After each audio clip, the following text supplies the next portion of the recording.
gentlemen, here it is. The most listened to radio show on the planet. Even the other stations are tuned in too.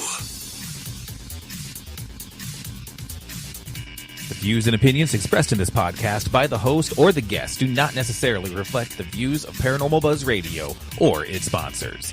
Use of any materials produced by Paranormal Buzz Radio without express written consent is strictly prohibited. For information on everything Paranormal Buzz Radio has to offer, visit our website, paranormalbuzzradio.com. Like us on Facebook, follow us on Twitter and Instagram. Listener discretion is advised.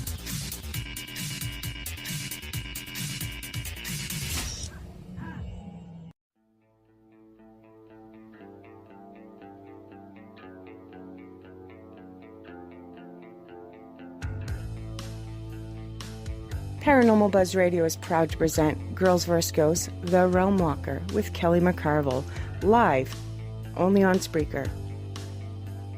Every Wednesday night, 9 p.m. Eastern, 8 Central, 6 Pacific. And as always, join us in our live interactive chat by going to Spreaker.com or downloading the Spreaker app for your devices. Kelly is a respected paranormal investigator and also a very gifted medium and brings a unique perspective into the paranormal field.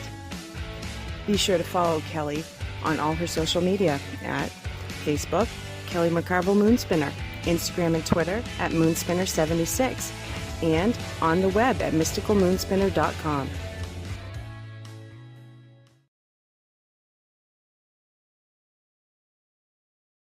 Two, one.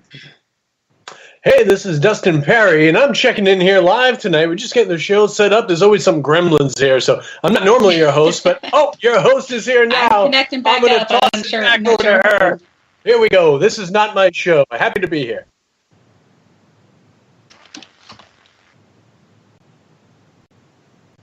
Miss Kelly, are you back with us? We are waiting on Miss Kelly, who's getting ready in the green room currently. She's finishing up her makeup. She will be with us shortly. Looking marvelous, indeed. You've never seen a woman look so beautiful eating chicken wings. It's really something remarkable. Exactly. I think I'm back. And she's back. Yes. Yes, Lord. Of course, the moment we go live, the very moment we go live, it has to go and screw all up. So, craziness, guys. Sorry about that. If you guys know anything about me, you know that technical difficulties come right along with me. So, thanks. All right, guys. So thank you for tuning in tonight. This is my first official episode on Paranormal Buzz Radio, but obviously not my first show of The Realm Walker. This is technically episode 15 or 16, something along those lines. I can't remember. But thank you so much for jumping over here and following us on Paranormal Buzz Radio. If you are not yet in the chat, we have an amazing chat system.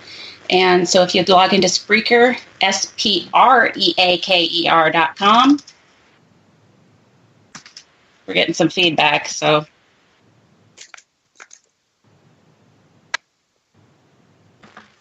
Is that coming through from your side, Dustin? I don't hear anything. Oh, I've got my headphones on. I don't hear any feedback. I just hear you. Awesome. I think it's Shay. I'll message Shay. All right. What happened? You know, like I said, technical difficulties. It comes with my job.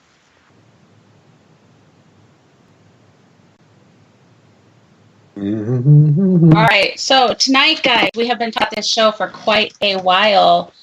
And my guest tonight is Mr. Dustin Pari from Ghost Hunters and Ghost Hunters International. How you doing, dear? I'm good. How are you tonight? I'm fantastic. Thank you very much. Happy to be here. All right. I have no idea why we're getting so much feedback. That's kind of craziness. So we will see what's going on. Or can just you hear it? Who knows? Maybe I'm just hearing voices in my head. It would totally not be the first time I'm hearing voices in my head. So, all right. I think I'm not hearing it anymore, so hopefully we got this all figured out. But all right, guys, just want to do some quick shout outs before we get started, because I know you guys were all in here early, and I appreciate that. So a big hello to Wolf and Shay, Matt, Allison, Mama Pat, Darren, Jen B, Ree, my love. I think I said Jen B already. I can't remember. Miss Cynthia, Kim Purvis, of course. Yeah, Roland is in there. So, guys, I'm going to go ahead and try to keep up with chat, but fair warning, I don't know that I will, So, sounds like they weren't hearing the feedback. It was just on my end, so yay me. And it's just me and the voices in my head, like I said. So, all right. So, thank you, first off, so much for coming on the show tonight. It was awesomely exciting when you said you'd come on the show. No, of course. My pleasure. Absolutely. No worries. From one muggle to another, my dear. Let's get this thing going tonight. We're going to have a good time. We'll get strange with some stuff, get a little weird. We'll do everything. So I have to tell everybody, when I met Dustin the first time, it was so funny because we were just chatting about stuff. And you guys all know that I call my main job my muggle job. And I can't remember which one of us even said it first. But yeah, he's always referred to his job as his muggle job too. So indeed. Plus, we were at that hotel that looked like Azkaban. That was, yeah. The hotel that we were staying at, it's It's Nebraska backwards, but I can't say it. It's Nebraska backwards. Yeah, I'd have to stop and see it again to spell it out. But yeah, we couldn't either one of us remember the name of the hotel. So we stayed at Azkaban because it was way more fun than trying to remember the real name. Not actual clients of the prison, but just visiting. Well, yeah. Even the inmates need some friends, okay? Heck yeah. All right, so we are going to jump into questions and stuff. And guys, if you have questions in chat, please feel free to go ahead and ask questions. I will try to pass them along with everything else that we've got going on. But I wanted to start out just by asking, I mean, you are a name that's known worldwide. No way. You think so? This is a true story. Come on. That's high praise indeed. Half the people keep sending me memes with some other dude from Europe's show on there saying, "Where's my demons at?" or something like, "Wow, you're so funny." I'm like, that's totally not me. Thanks. I have people that come up to me at events and say, "Steve, you're my favorite." I'm like, thank you. Just buy the picture, whatever it takes. So do you just roll with it then and let them believe you're Steve? Or I usually joke around with, I think most people that know me know my humor. Some people don't, they get offended, but I'm like, wow, you're such a big fan. You didn't know I'm not Steve, but that's cool.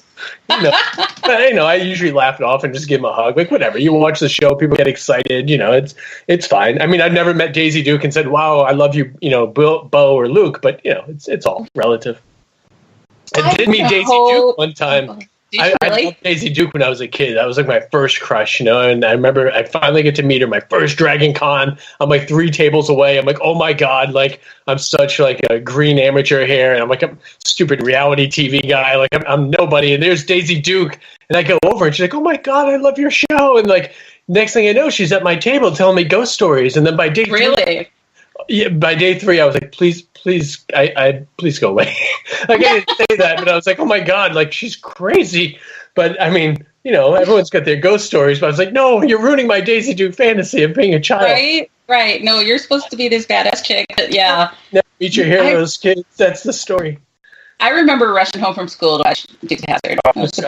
I've met all 3 of them over the years. They're all really, really cool. Like everyone's really nice, and I would never mention people that I didn't find impressive. Like not that I'm anybody you need to impress, but you see some people doing these events, and you see some of the real celebrities, right? And you see the ones that are really like doing it, like really loving the fans, and you see some that are just phoning it in, and it's like, come on, man. Like I get it. It gets tiring sometimes, like the travel and stuff. But if you don't want to do it, like, don't do it, But some of them, like really, Doug Jones, who was in most famously probably The Shape of Water recently, but he was in Pan's Labyrinth, and he was originally the Man in the Moon. That's what I knew him from, the old Mac Tonight McDonald's commercials from the 80s. I was so excited because of that.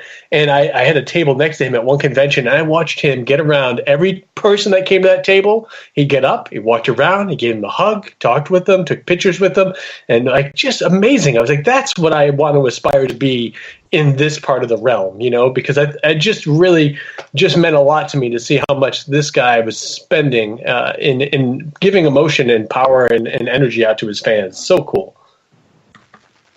Yeah, people are, and it can go either way. And I think that was one of the things when I first met you that I did like about you. And it's funny because even now, before we were getting online, when we were texting back and forth, we were kidding around that, geez, celebrities, and I know you don't think of yourself that way, but the least.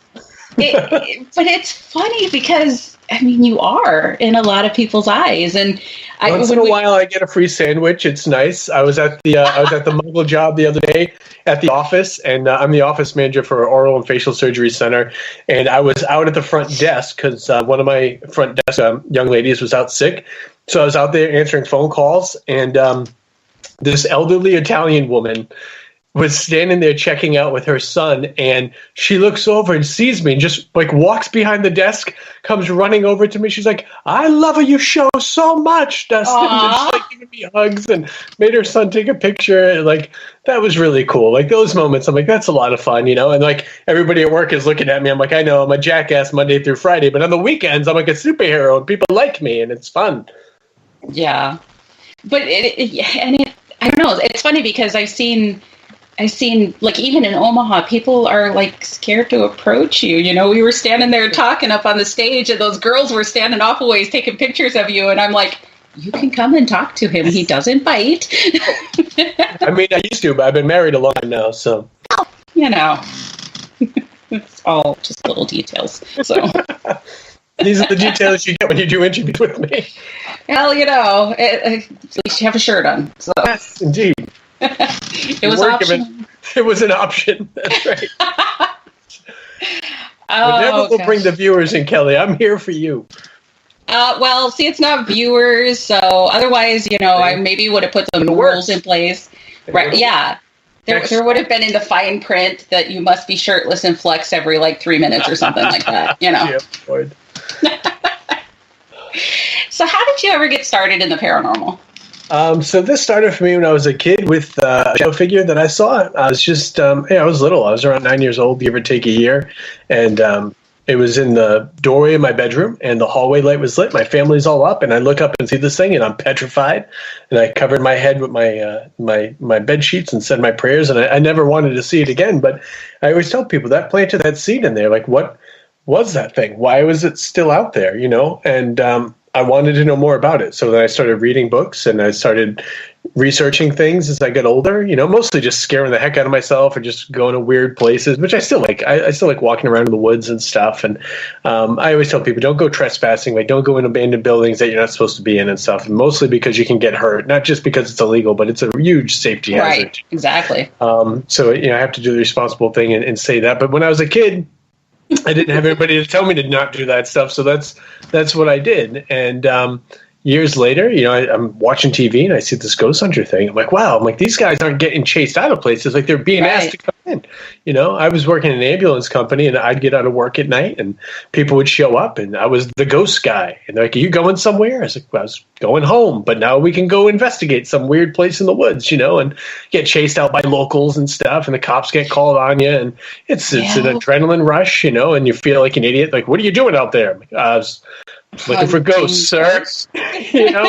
And before the show, it was really bizarre. And when I saw that they were actually being invited to do this, I was like, this is what I want to do. And I couldn't believe they were filming in Rhode Island, not even 3-4 miles from where I lived. So contacted the guys, and was granted a little interview to work, off camera just with the teams. And then they brought me in, and I could never commit full time though. I always.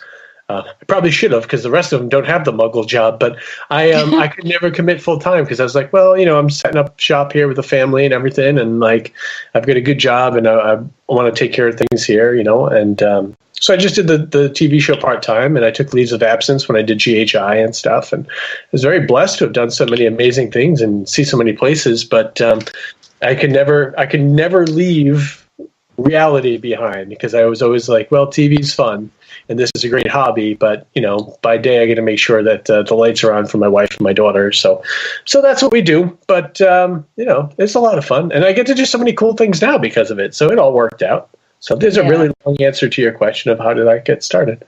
No, that's fine. No, I'm drinking, by the way, drink responsibly, but I'm drinking a woodchuck pear secco, and it's a pear cider that's made to feel like a prosecco. So it's like you're fancy, but you're not fancy because you're like really just drinking woodchuck cider. But at the same time, it's like you're drinking a fancy like Italian prosecco wine. It's so nice. If you just hold your pinky out while you drink it, it's perfectly good. Right? Brings it right up. You're like, oh, I see, you're classy. Exactly. I was like, trashy, but now I understand. I see the trashy, classy. It's really easy. It's just a pinky move. It's amazing. Most people don't know that. That's why you and I get along so well, Kelly. Exactly. But I had a crazy day today. Like, so my day-to-day stuff, it's like it's an hour in traffic each way to go to the Muggle job, and then the Muggle job's supposed to be 8 hours, but today it was 10. And I get home, I take my little walk. Like, I like to just have a fancy little beverage and just relax a little bit, listen to my music and stuff, and unwind. It's all about balance in this world, Kelly. That's what we're just trying to do here. Yeah, well, in that balance, you forgot food. Food's important. So for our listeners tonight, listen, let's tune in together like quarter of, get set up. I'm like, awesome, no problem. And then like my Skype for some reason needed to do an update. And so like that's taken time out. And I hadn't eaten yet because I just got home from my little walk. Because for me, de-stressing is more important than eating because I can eat later. I also have a blueberry pie waiting for me downstairs after the show. That's my victory dance. But I had chicken cutlets I was heating up. And we were down to like 6 minutes, and I was like, that's plenty of time. I ran downstairs. People don't realize I won a donut eating contest once.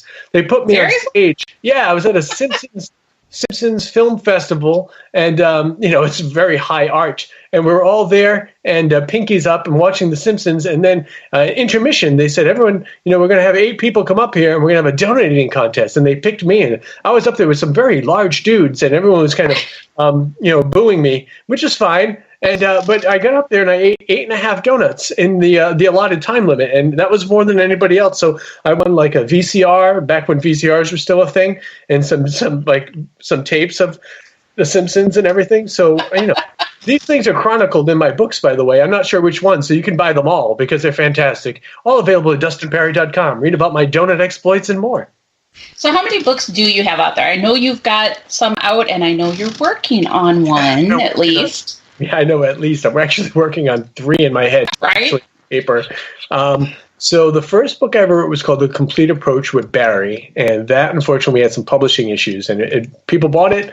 Unfortunately, it was like not even our final draft. We still had some editor notes to review, and then the gentleman disappeared with the rights, but they have resurfaced, and my resurfaced, and my good friend Jessica Jewett has just done a re-edit, and within the coming months, we're going to have a second edition released, and I really am proud of that book because not only was it my first literary misadventure, but Mr. Barry Fitzgerald and I put together a nice little paranormal book about combining the metaphysical ideas with scientific research ideas. And so I think that may still hold up and help some people. So we're going to get that one back out there. And then I did So My Home is Haunted Now What? And with Barry, and we took stories from all over the globe and how people looked at these kind of things and what they did about the spirit activity they had. And from a religious standpoint, from all over the globe, it was very interesting to me.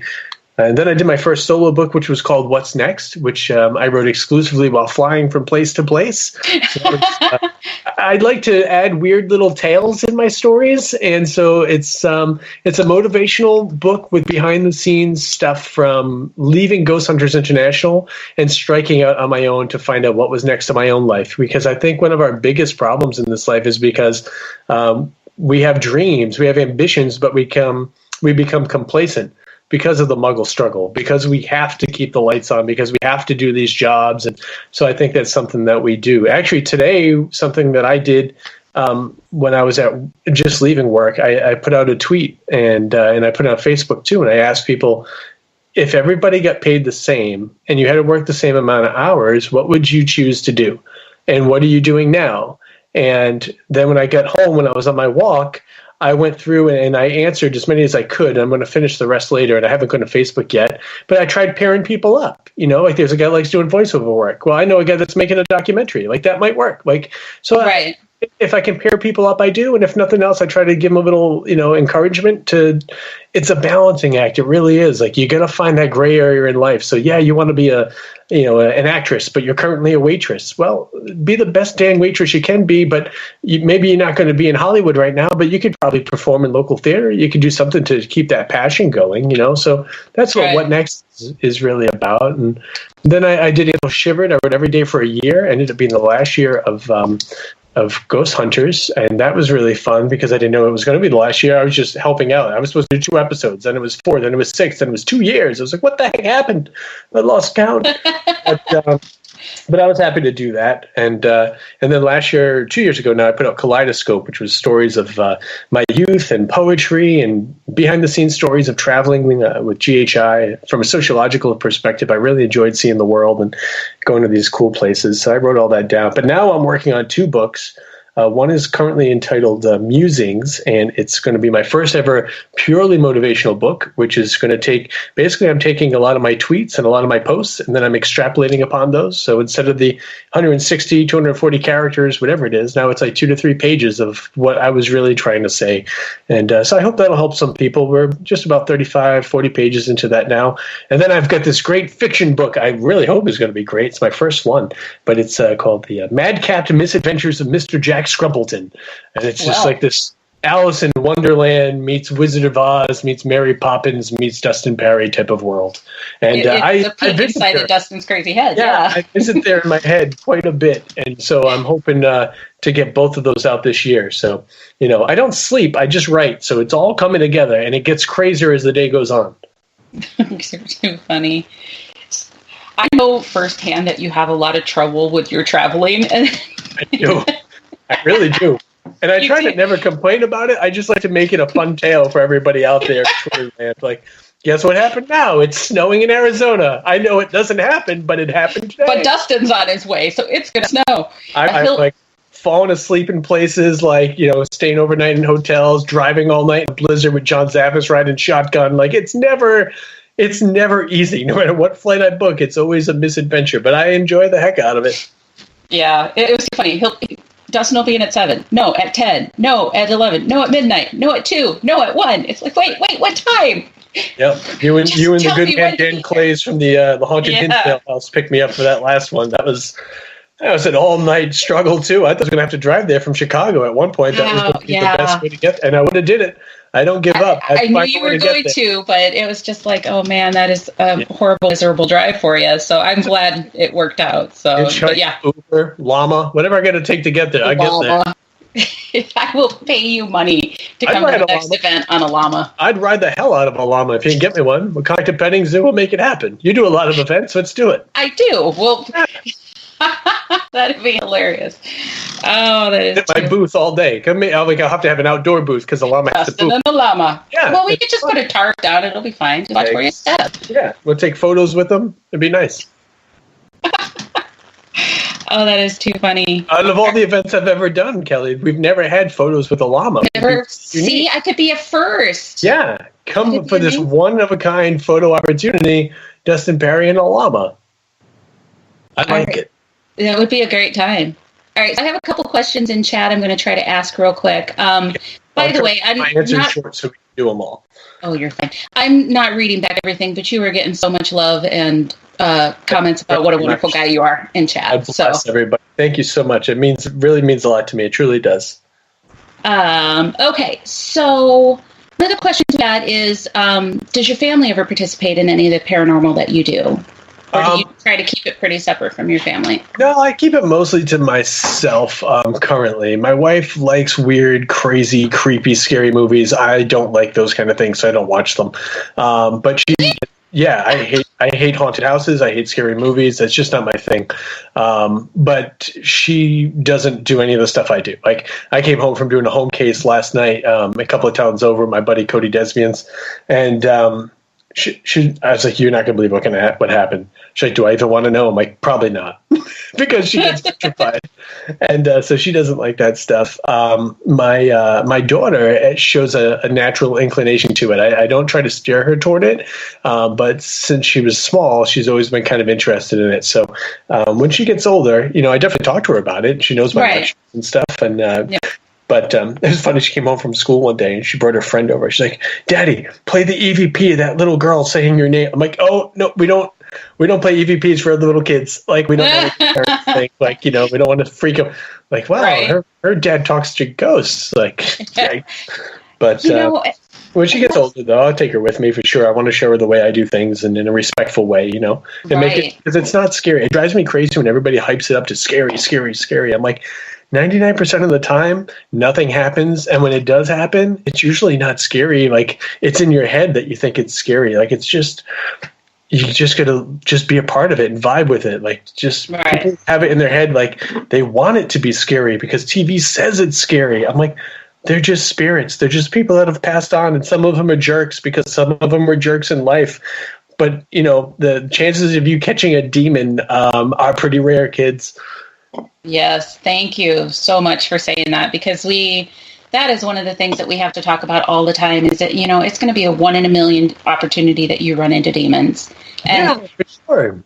I mean, I've been in hundreds of time with it myself, if I did, pun intended, fully, because I just, I'm such an individual of light and love. I'm like, I've got myself set straight, like with my God, with my world, with my reality, with myself. So I don't leave any doors open for any of that nonsense. But it bothers me. It really does when I go do an event and somebody I'm working with is like playing the demon card and get people scared. I'm like, stop it. Like, that's not what it's about. It's like, oh, they want that experience. I'm like, but it's your charge as somebody who's knowledgeable about this stuff to not convey the nonsense and not, bring that to the forefront, because that's not the reality of it.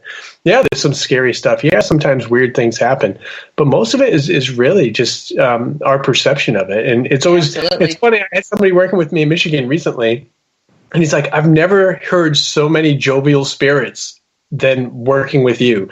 I was like, well, because you set your hook and you bait your hook for what you want. It's like energy that you put out there. I want to have fun. I want to have like my Phasma box experiences, my Ghost box experiences. They're freaking hilarious. Like, we have a good time together, because I want to invite those around us, in the unseen realm, to be a part of the conversation, a part of the experience. I don't want to interrogate them with stupid, boring questions or demonize. Do you know you're dead? Yes, I haven't gone to the bathroom in forever. I figured that shit out. No way, I'm dead. No way. Yeah, and I mean, you came here to this event to tell me. Thank you.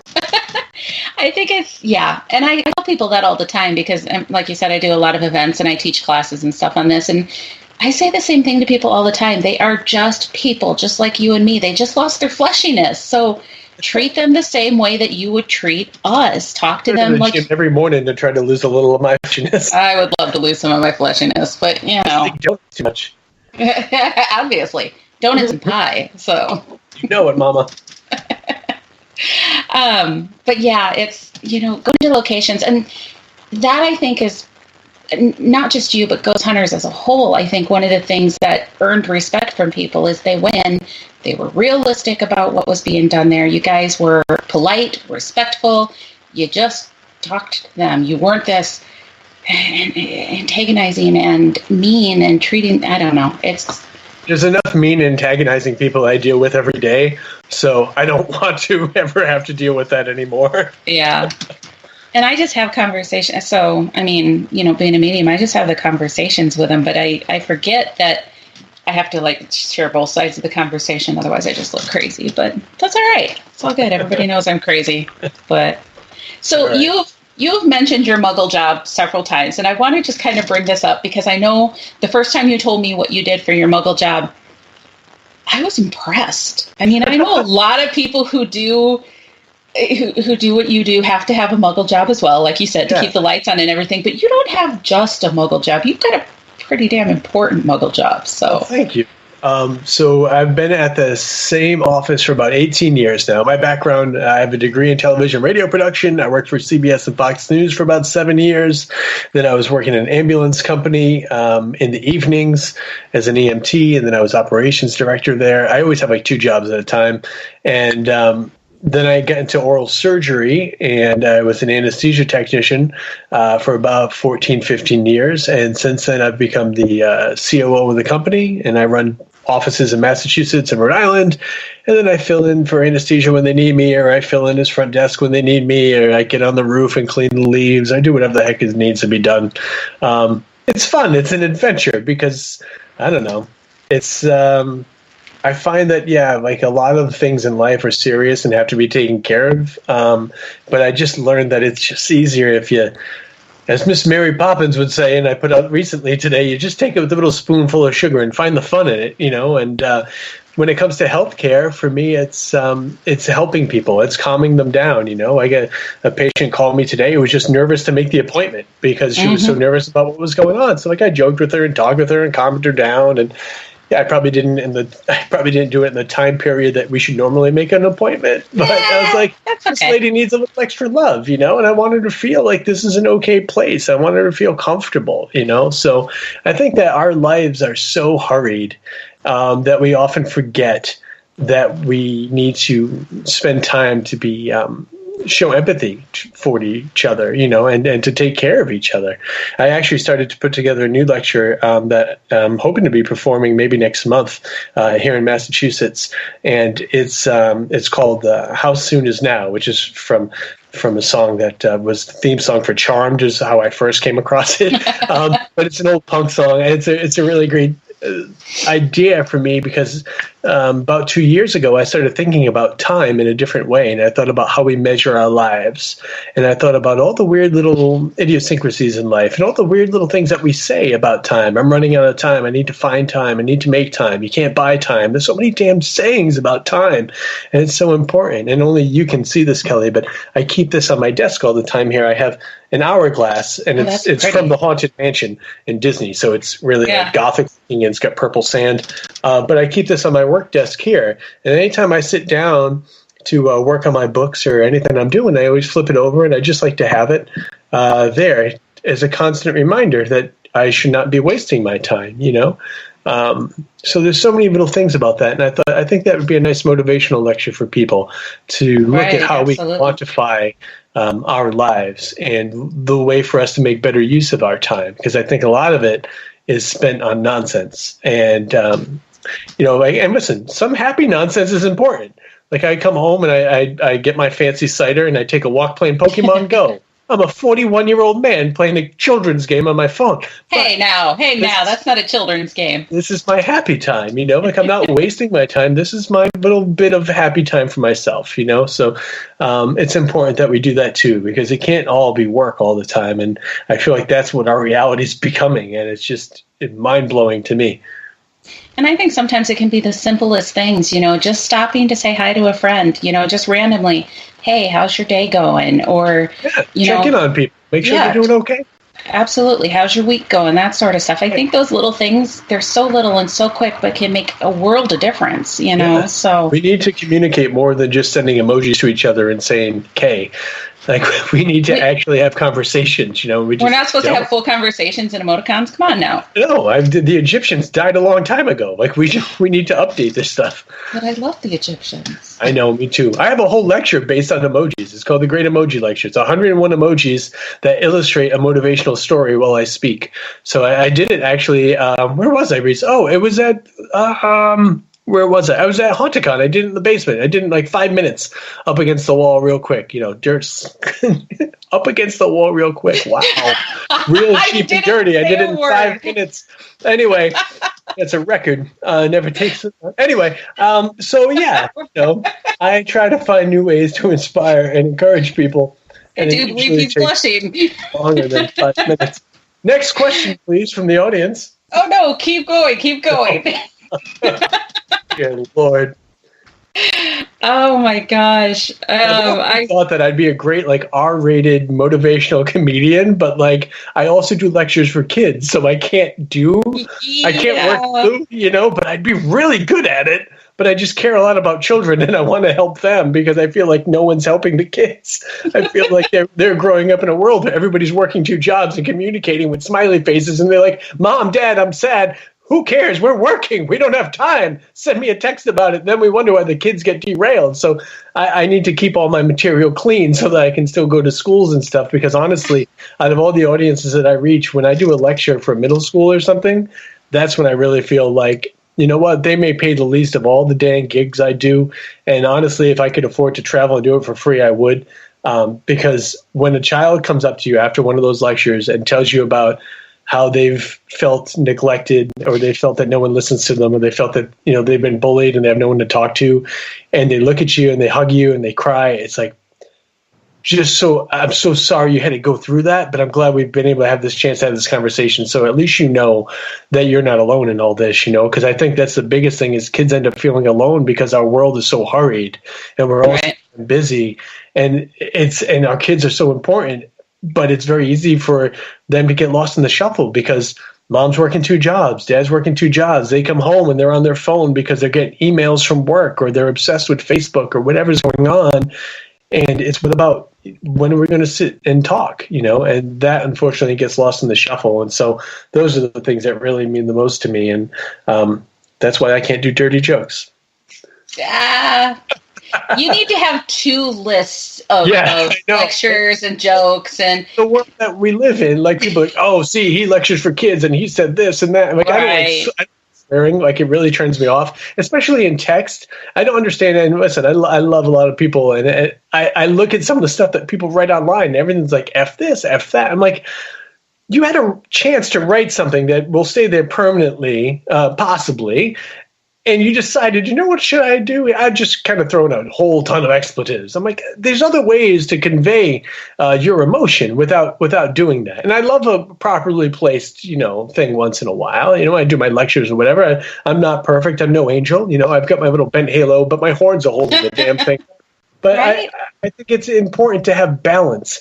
And I feel like, parsley is a good spice, but if you cover a whole plate in parsley, you ruined it. So if you use the F all the time, you've ruined your masterpiece. So I stay away from that. That's not my style. But anyway, what the heck? You really have to decide which sentence you want to enhance. I have no idea how we got started on that. That's from SpongeBob. I remember that episode. They would block out all the expletives with dolphin sounds, and Mr. Krabs got mad at him. He said, "What? I'm using sentence enhancers." Brilliant stuff. Yeah. Brilliant. Well, if one slips out here, we're good because it's rated good. Great. But anyways, Good. I like I'm rated good today. Kelly said so. You're rated good. That's for it. Honestly, when I die and hopefully Jesus picks me up with Elvis and John Lennon and brings me home, like if they just said, "Hey, you know what? You did good." Like, that's pretty damn good. Like, in my mind, that's a friggin' victory. Like, that's worthy of success. Like, you did good. This life is not easy. The Muggle struggle is real. Like, you're constantly surrounded by misery and torture, and just every day it's just like a struggle. So you make it through, and you've done something good. Hell, you did well, man. Yeah, that's a blue ribbon. See, and I'm aiming for you didn't screw up everything. That's all I mean. That's also acceptable. That's fine. It's a really high bar that I have to do all good. I don't need to be the star on the top of the tree. Just let me be, not one of the ornaments they hide in the back against the wall. Not one of the ones on the bottom that the dogs pee on still. Yeah. Now, you are a huge music fan, and I know this. So I know a couple, or I'm assuming that I know a couple of your favorites. You have a very, I don't want to say unusual taste for someone our age. Eclectic, yeah. Tell everybody, what's your music tastes? So my go-to, so it goes by, I always feel like you need to have music for every scenario. Like, you watch a movie, the background music if it's done well, is so subtle that you barely notice it, but it conveys the emotion of that moment. And I always feel like you need to have music in your life. I have a playlist for when I die because I want to make sure that when they lower me into the ground, somebody doesn't screw that up. Like, that's going to be done well. Like, these are my send-off songs, you know? But like in the morning, like when I first start my day and I'm leaving my garage, I like my little Christian radio. I've been a K-Love supporter and contributor for years. So I listen to my little Christian music, get my little vibe on. I go to the gym. Usually it's my man, James Brown. James Brown helps me get down to the gym. I'm feeling good about life. I get out of there. As I'm easing into the hour-long traffic that I'm going to have in the wonderful state of Rhode Island, dodging potholes, I like to listen to 1940s jazz music. I enjoy that old, quiet sounds and the symphonies. I realize that's why I love a lot of Christmas music. Christmas music, most of the classics were like from the 30s to 40s, and the harmonies and everything. It makes me feel good. And then when I finally get out of work, I'm usually like blasting like hair band radio, like 1980s, like spandex rock with all that like Poison and Motley Crue, Cinderella. Like, those are my favorites. And my go-to are the Beatles and Elvis. Like, you got to have the Beatles and Elvis all the time. Like, it's just so important. And then my country prophets, like Willie Nelson, unbelievable. Love Willie Nelson, David Allen Coe, and Johnny Cash, Merle Haggard. Like, that stuff is like, when I'm driving a rental car at night, driving to some event, and it's just me and the starlight and the man in the moon, I got to be listening to Willie Nelson. Like, that's just like, there's some soulful things going on. There's some cosmic shit happening at that time, you know, and that's where I really feel like you need to have the right backing sounds and the background music to really bring that whole thing together. So I have to ask a question that Mama Pat asked, not only right, because she's Mama Pat, but she's my mama. Oh, so, okay. Everybody calls her Mama Pat, but it really is my mama. What is your favorite Beatles song? My favorite Beatles song, this is one of those things too, like my favorite Elvis song. They change from time to time for sure. I've always felt a natural kinship to The Fool on the Hill. And it's just the whole idea of having a different way of looking at the world. And I sent out a tweet the other night that actually got more attention than I thought it would, probably because Katrina retweeted it for me. But I had written something about, I know a lot of people think I'm foolish for my viewpoints, in that my belief that we really can make a kinder and more loving world just by the simple acts that we can do each day, you know. And when I think of The Fool on the Hill, that's what I think of. I think of someone who, you know, I'm not the wisest. I don't want to be, you know, anybody's hero. I don't want to be your savior, but I do hopefully convey at least, hopefully I'll be somebody that will be remembered as being kind and loving and trying to help other people. And if I can inspire other people to do that exponentially, I think that can multiply in a way that can make a lot of difference for a lot of people. And yeah, there will always be, you know, people quickly respond on Facebook and Twitter like, oh, but that'll never happen because people can't get along. And you can't even get past my tweet. You can't even agree that this is a good idea. You're already negative against it. Of course it's not going to happen. But damn it, I'm not going to stop believing that it's possible. Because if we all stop believing that kindness and love can make a difference, if we all lose that hope, then we have nothing. And so when I think of the Beatles and I think of Fool on the Hill, that's what I think of. The fact that the hope that there is enough love out there and enough people that will be kind enough to make that effort and to make that change and to still believe. And thank you for your question, Mama Pat. You raised one hell of a daughter. Thanks. Now, I think, you know, when we talked about this, just the energy that we put out there is so important. It's so, so important. And that we never know the difference that we can make with just a really simple act. So, okay, a couple questions. So, I'm trying to think because they're going so fast, I'm not keeping up. What has been your favorite location ever to investigate? Oh, you know, I've had a number for different reasons. So like St. Augustine Lighthouse in Florida will always have a special place in my heart because that's the first time I ever saw a true full body apparition. You know, seeing a woman from head to toe standing in that lighthouse I could see the curls in her hair. I could see the pleats in her dress. Like, it was amazing. So I'll never forget that, because those things are very, very rare indeed. I went to an American Legion Hall in Easton, Pennsylvania, and I saw shadow figures there. The ones that are usually 6 feet tall, like the first one I ever saw, and the ones that are like 2.5 and 3 feet tall. And that was one of the last episodes I ever did with Ghost Hunters. And for me, before I ended up going back and doing GHI and all that other stuff, but for me, that was very important, because it was kind of like a nice bookend for me. Like, that was what got me into the field, and at the time, I thought that was the last episode of the show I would ever do. So that's special. Overseas, Lep Castle for sure, but then Clark Air Force Base.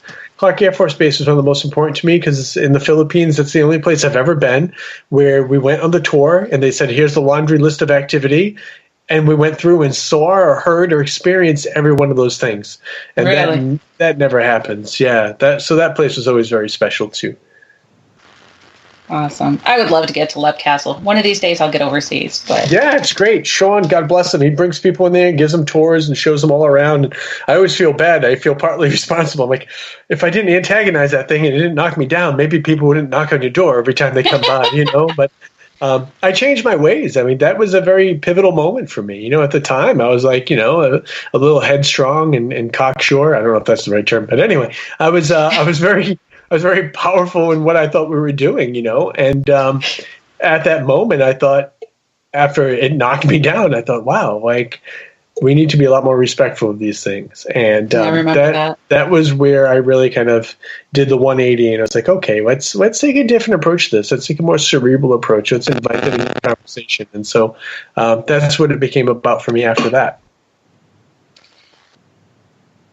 Have you ever had a location that it's just so hyped up? Everybody talks about, you said there was a laundry list of stuff when you went to Clark Air Force Base, but like, have you ever gone to locations where they say, oh, it's just phenomenally active, you can't go a minute without something happening, just totally hyped up, and you get in there and it's just nothing?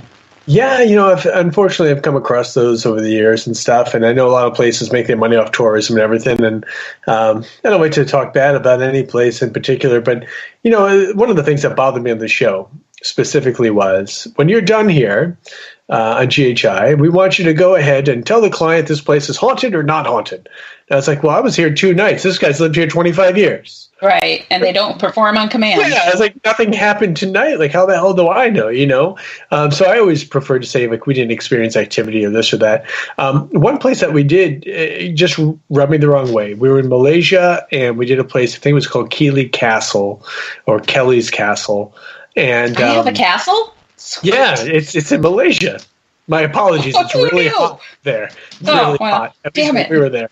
But we were there, and we go on the tour, and they're telling us all these crazy stories, which, okay, like, we'll keep our eyes open. They show us video of what is clearly people pointing thermal guns, like the temperature guns. And they're like, look at this red energy, these red dots. I'm like, that's coming from the temperature gun. No, the red energy. I'm like, no, that's the sensor of the. And like, I was getting frustrated because the guy would not listen. And it wasn't just like, lost in translation. But then something interesting happened. It started raining on the tour. And so to get the cameras dry, they brought us in a room that we were not going to investigate. And in that room, while we're sitting there, Rob D and I are thumbing through some stuff in the office, just looking around. And there's posters advertising tours of the haunted Keeley's Castle as seen on Ghost Hunters International. And I'm like, we haven't investigated. Like, what is going on here, So that was one where we didn't find anything after 2 nights, and I was not very heartbroken about that moment. Yeah, and it's funny. Yeah, and it's exactly what you say, because, I went to Waverly Sanitarium, and you know how that's all talked up, and I expected big things, and it was really quiet the night that I was there, but I'm never going to say it's not haunted. Too many people have had experiences there. And I've had nights at Waverly where nothing's happened to me at all. And then I've had nights there where it's been phenomenal, and I always tell people, I always tell people that come to events, I'm like, listen, enjoy the event. Enjoy the moments that we're going to spend together tonight. Enjoy meeting new people. You might meet a friend that'll last a lifetime. Learn about the history of the place. Look at the architecture. There's a pretty damn good chance you are not going to witness spiritual activity this evening. And I apologize for that. Oh, yeah. But we can't make them do things on command. And if we did, then I'd have to say it's probably fake. So if something magical happens, count yourself lucky.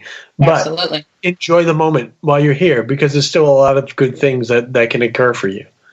Yeah. Yep. Best case scenario, you're going to spend 95% of your time investigating. You may get 5% where you're debunking something that happened, and 0.1% where something really happened. Yep. So I think that's what makes those moments so magical. Like, if it happened all the time, it'd be commonplace, Yeah, absolutely. So when those things happen, like, it's touching the afterlife, and that is amazing. So how many different countries have you been to? Do you even know? I think the final count was 27. It's hard for me to remember them all, but I tried to go through. I saved case files for my daughter for when she gets older. They gave us case files every case we went to, and so I saved those all with a little bit of like scraps of money or whatever from different places, so she would have some keepsakes from these things. And last count was 27. That's awesome.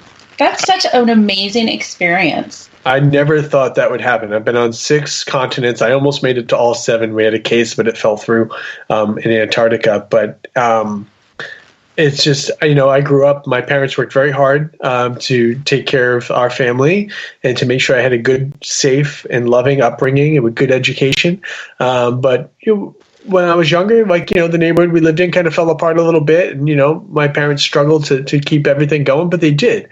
But my expectations of traveling the world were very dampered. I never thought I'd do any of this stuff. Like, I was on a bus once and I get to Canada and I was like, awesome, I made it to Canada, have you ever told me that I was going to go to, the Philippines and Malaysia and England 9 times? I was like, oh my God, England again, enough. But I remember going there, saving my money to go there on a trip to go to Liverpool and stuff when I was younger. And that's a country I went to. I spent a week and a half there just by myself because I wanted to go there so badly. I never would have thought I'd be bored of going there because they would sit there all the time. But I've been to Australia and New Zealand and Sweden and Norway, Denmark. It's insane. When I stop and think about it, I was like, the opportunities that I've had, I'm so thankful for, and I will never stop being thankful for them. And I'll never stop being thankful to the people that still come out and support me at these events and send me emails at night or respond to me on Twitter. It'll never be taken for granted because I know how important all of that is. And it's last year I did 52 events, and it was a milestone for me. I've never done that much work on the road, and some of it was motivational. Most of it was paranormal, but as you know, if you come to one of my paranormal lectures, you get some motivational stuff anyway. I give you what you come for sure. I'll give you the. You can't spend time with you without the motivational being in there too. I really appreciate that because I really believe that part of our spiritual experience. I always tell people I believe we're all spirits. We're going through this human experience together, and I think that part of that is learning to live together and love together and grow together. And I'll tell you all my ghost stories. I'll tell you how it started. I'll tell you my spookiest story. Whatever you want. I'll sign your picture. I'll take pictures with you. I'll call your mother if she's at home. I'll kiss your baby. I won't sign any breasts just because I also do Christian lectures, and there are some clients, and I've been married a long time, so that doesn't go over well. But I'll make sure that I give you a little bit of me, and hopefully that we'll spend some quality time, and it really means a lot to me when I hear from somebody that the time we spent talking together meant something to them, because it means a lot to me. I never want to be one of those people that I talked about earlier on, that I see the conventions heads slumped over the 8x10s, just signing it and collecting money. And yeah, I need the money too, for sure, because I don't want to do the muggle job forever. But if I'm going to do it, I'll do it. Amen. I'll be thankful for it.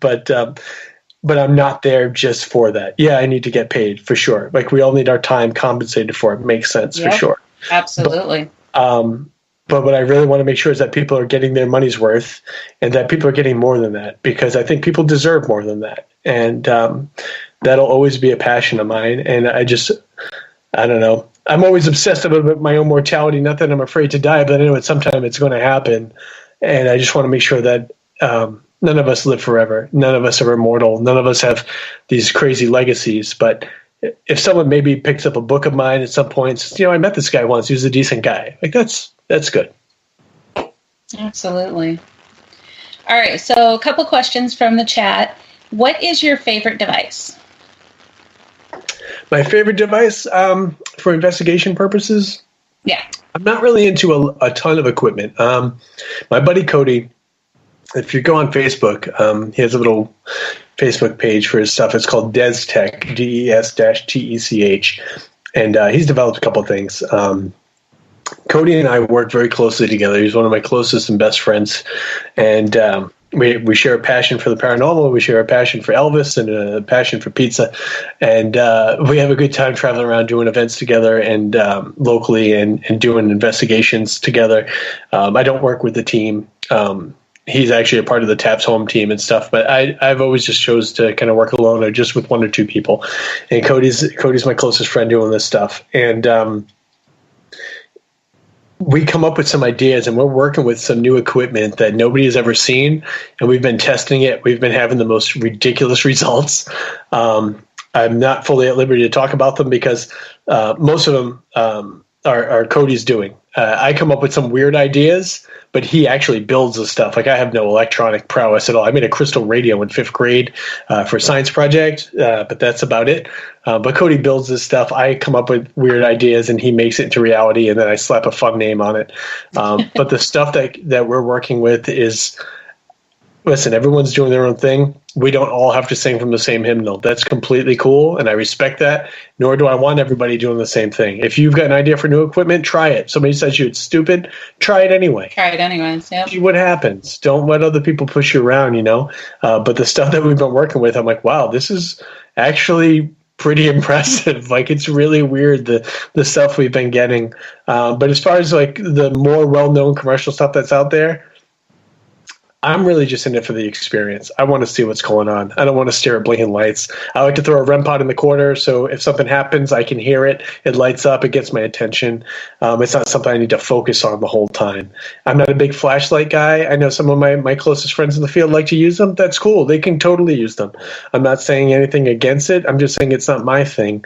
I've got an app that's called Phasmabox that I've been using for at least 3 or 4 years now. When it first came out, the first version of it, I had it. I wrote back and forth to the developer because I was having trouble with it, and now it works fantastically.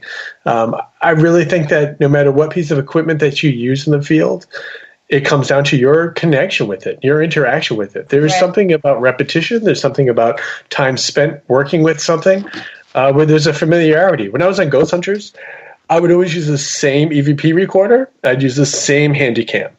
They were numbered on the bottom for production purposes, so they didn't get lost. I'd always want to use the same ones because I felt there was some unspoken, weird, cosmic connection between the two. And I know that sounds like tree-hugging hippie BS, but I'll tell you, if I use something else, it didn't work the same, So those are the kind of things that I do. But for me, I want to just immerse myself in the moment. And I just want to be aware of what's around me. And I don't need to document things. I've experienced it. I know it's real. If I'm doing a home case, I need to show the homeowner some things. Cool, I'll record it. That's fine. But for me personally, let me go walk around in the woods at night and just see what's out there and see spiritual activity and play amongst the world. And I just want to have fun. I don't need to record it, put it online, tell me it's bullshit. People say this is fake, that's fake, this, that. Yeah. I don't need that. I don't care for it. I just do what I like to do. But you do what works for you. So I have a question for you. Okay, it's your show. I suppose we'll allow for it. Oh, thanks. And no problem. So I know, at least from your investigations that everybody's seen on TV, that things were pretty scientific. It was a pretty much scientific approach to things. But how do you feel about incorporating like a psychic medium into the investigations? I'm totally fine with it. I've my friends back up here, Stephanie Burke, Tiffany Rice. They're two of my psychic medium friends up here. Down in Georgia, I've got a great friend named Jessica Jewett, who actually edits all my books as well. God bless her, because I think and write in run-on sentences, so she helps with that. I think that, and this is what Barry and I wrote in the Complete Approach book, if you can tell me there's a spirit here that would prefer to communicate this way, and if you can tell me that they would like to interact with this device, tell me where to point the camera. Tell me what questions to ask. I want to do it. Absolutely. I wish I had those gifts. I actually worked with Barry quite a bit on guided meditation and trying to tap into some of that. And I'm no Susie Psychic. I can't see dead people. But I do have certain abilities that have developed over the years where I can kind of sense when something's around. And I don't think that's anything completely unique to me or to anybody. I think we all have these things, but we just don't work with them. It's a skill. Some people are more talented with it than others, for sure. My daughter's a dancer. She can do acro better than a lot of other kids can do acro. Can she do ballet as good as some other kids can do ballet? Maybe not. But we all have our strengths. We all have our weaknesses. Exactly. And, some mediums I know are really talented and they can do amazing things. Some mediums that I've seen say are mediums, I don't believe. Some investigators that I say, get amazing evidence, I don't believe. And that's okay. At the end of the day, you just have to be able to stand behind what you believe and what you experience. And I always tell people, people ask me about evidence from the show. If I captured it, if I experienced, I'll stand behind it. As much as I love and trust the people that I've known over these years, guys like Steve and Tango, and my man KJ, they have to stand behind their own evidence because that's what we all should be called to do, and that's just, the end and be all of it. Absolutely. And yeah, it is definitely a skill that it takes practice, and I think that anybody who's been in the paranormal field for any amount of time, they're going to start becoming more sensitive to stuff like that. So, yeah. I mean, if you allow yourself to experience, absolutely, it's going to... It's like any other job, right, Kelly? I mean, like the more you do a job, the more you start to know, like, oh, this is probably going to happen because X, Y, and Z just happened, and I've experienced this before. And so you become aware of some of the, the unwritten rules. You become aware of your environment. You become aware of some of these things. Like for me, my little trigger, I almost feel like my head gets held underwater. Like my ears clog, my head feels like pressure, and I get like a little tap almost like, like right in the center of my forehead. I'm like, oh, there's somebody around here. I can't tell you if it's a man. I can't tell if it's a woman, if it's a child. I can't tell if it's happy, if it's sad, what the hell's going on? But I'm like, there's something here. This is where we should probably let's try to investigate here and see what happens, Yeah. So that's the best that I can do, but it's something, and it's something that I didn't have when I first started doing this when I was, 15 or so. Yeah, absolutely. I like talking with you. You're fun. Thanks. I like talking to you too. You should just come on the show once a month. Oh, okay. You have nothing else going on, Dustin. Come on. No. All right. So what is your funniest moment from either Ghost Hunters or Ghost Hunters International? My funniest moment. So I called this one Bobo's Big Moment.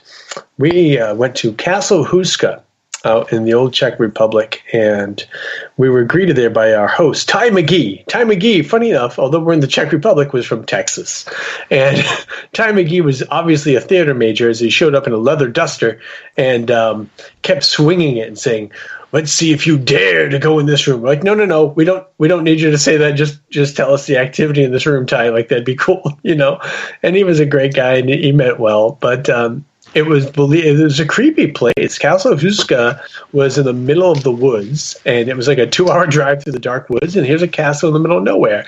And the backstory was that the idea was that this place was occupied by Nazi Germany in World War II, and there was ample documentation about Hitler and some of his upper echelon being interested in the paranormal, and they theorized that Castle Huska was a place where they were trying to get a supernatural edge on the war.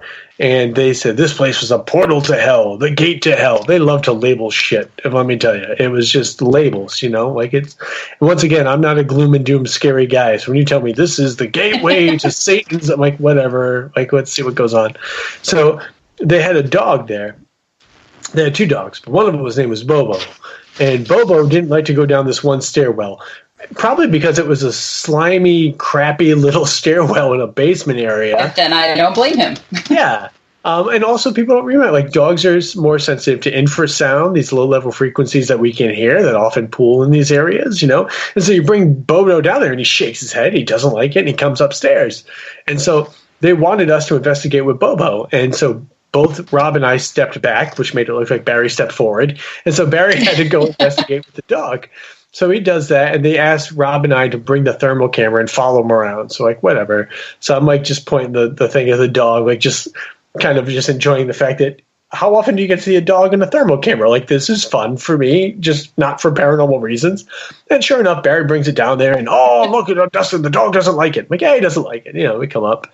And so the producer comes over and he's asking us what happened with the dog. And as I'm still filming the dog, Bobo goes over and he walks over to the side of the wall, as most dogs do. And Bobo lifts his leg and urinates. But I'm still filming Bobo. So I get to see a rainbow of color as if the dog is pissing out Skittles down because it's, the temperature change is happening. It's hot coming out of the dog. Awesome. It's getting cool. Like, look, he's peeing a rainbow. But he's peeing the rainbow all over the cables that we use for the DVR system. Oh, no. And so now we have a conundrum because at the end of the night, we have to roll these cables up. Uh-huh. Now, the three of us know that the dogs have covered these cables in urine, but, Joe Chin doesn't know that. Oh. Green doesn't know that. So, what do we do? And so we just let it play out. And Brandy rolled up the cables, and we're laughing about it, not telling her. And, the scene in the show where they made it look like The Last Supper, where we all had to sit at one big stupid table and review the evidence together, even though we just reviewed all the evidence in our rooms the day before, we have to have this reveal scene where we all sit there like morons.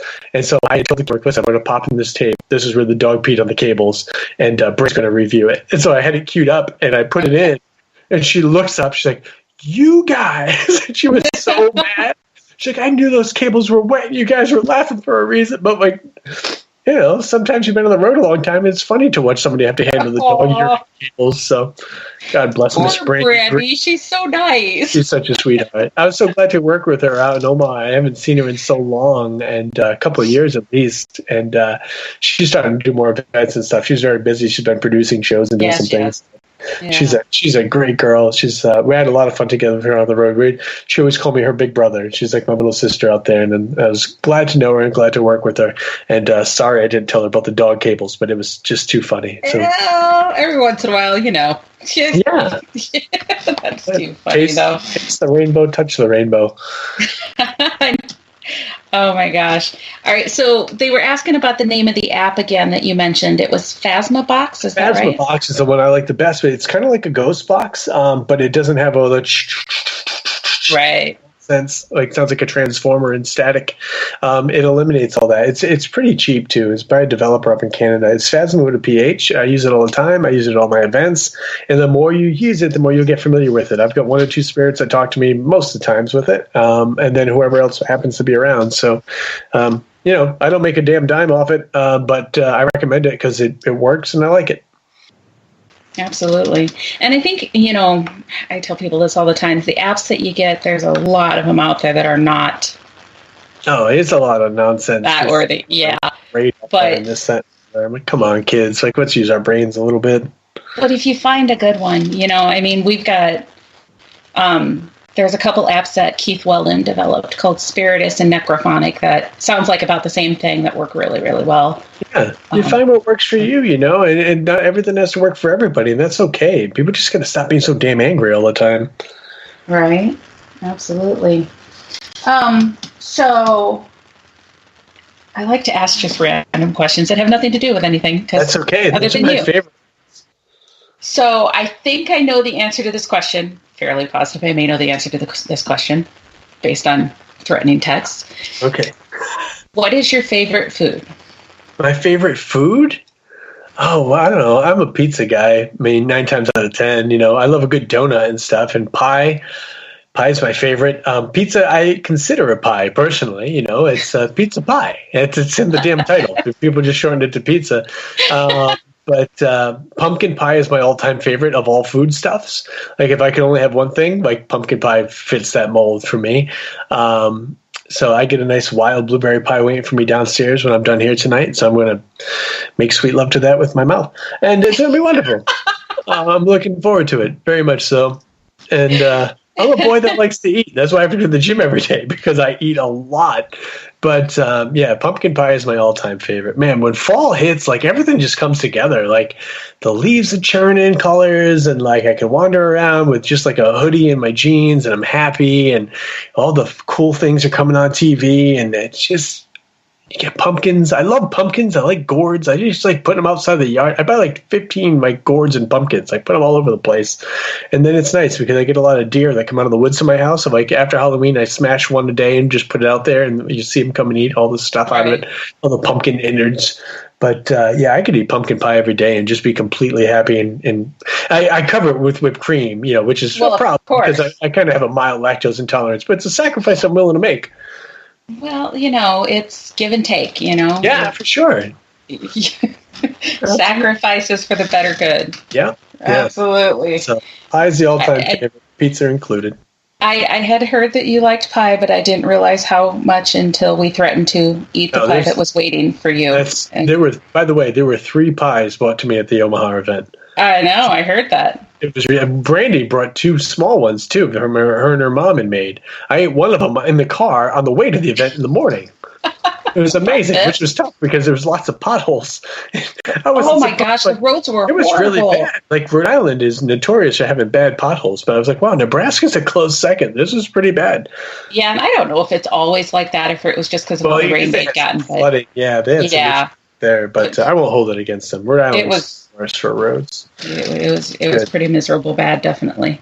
Yeah, I actually ate a whole pie once. I was involved with a program that ended up being Haunted Highways. It was originally called Paranormal Highway. It ended up being Haunted Highways with Jack Osborne, which is now working with my friend Katrina on their new show, Portals to Hell. But when I went out, they had me film with Jack. And originally I was working with Angela Alderman from GHI. And then they go and they had me film with Jack Osborne. And I was like, this guy's like the son of a legend. Like, I'm the son of a truck driver. I'm like, how is this going to work, And they decided to remove me from the show and replace me with Jack. But that's not Jack's fault or problem. Like, he's a nice enough guy. Like, he had a contract and he's famous. Like, cool. Like, I get it. But it was my concept originally, and then they just did completely other things with it. But when I went out to film the pilot originally with Angela, we went to a diner. We went and did some skinwalker research, and we went to a diner, and it was my idea that to show the passage of time while I was waiting for my interview to show up, that they should shoot a time lapse where I eat an entire cherry pie.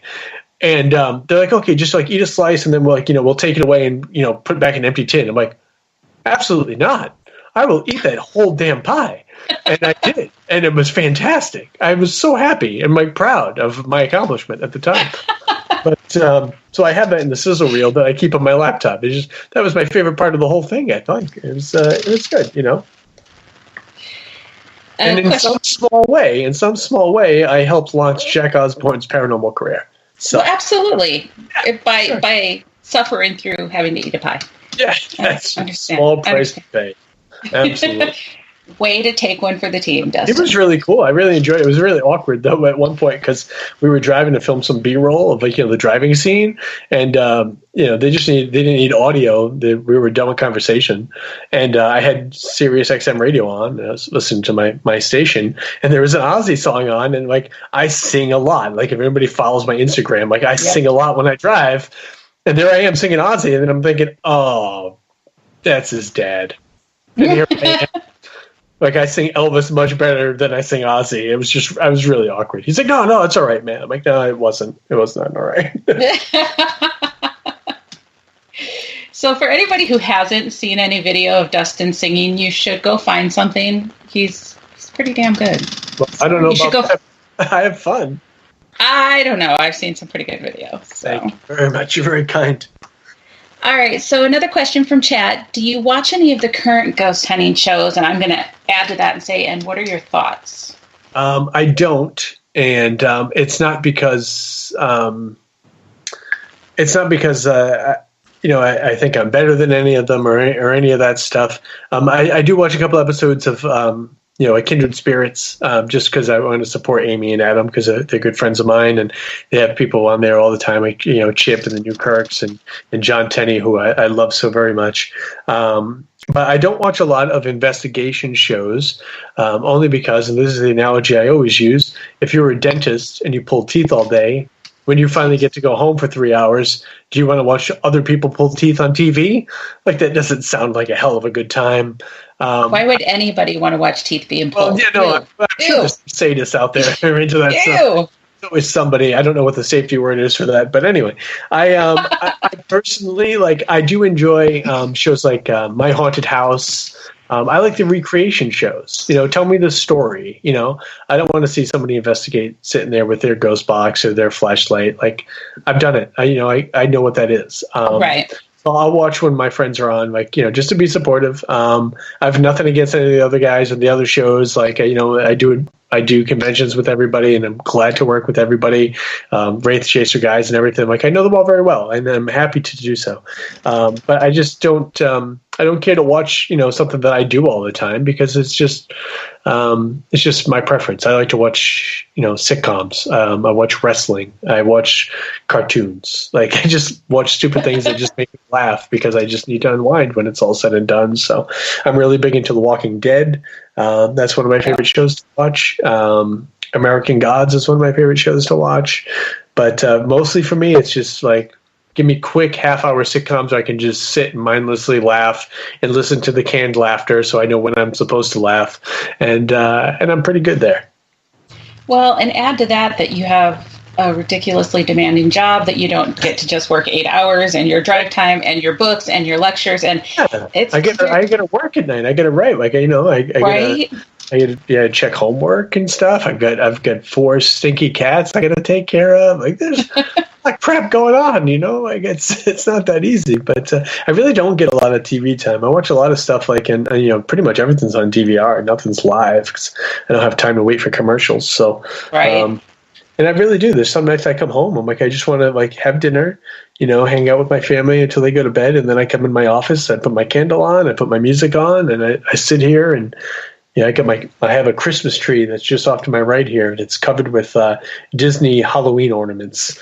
So it's a nice juxtaposition of everything. So I really feel like I'm a real life Jack Skellington, but I've been working out, so I'm a little bigger than he is. But for the most part, I really feel I embody Jack Skellington in the way I'm known for the paranormal, and I'll tell you a great ghost story. But man, I love Christmas so damn much. It's crazy. Right after Halloween. I'm not sure. Okay, yeah, it all comes together. Look at it. Well, only Kelly can see this, but this is I have one single bulb that lights up. It's battery powered, one 1980s huge size blue Christmas bulb. And I keep that on my desk, and when I feel sad, I turn that on, and it helps. And it makes him look kind of creepy, because he's sitting there in the dark, and he turns that light on, and his face is glowing. Yeah, it's like a giant Smurf. All right, so what is a place, 2-part question, what is a place that you haven't been to that you would like to investigate? And is there any place specifically in the Iowa area that you haven't been to that you'd like to? I don't know much about the Iowa area. I apologize. Ooh. I know, I'm horrible.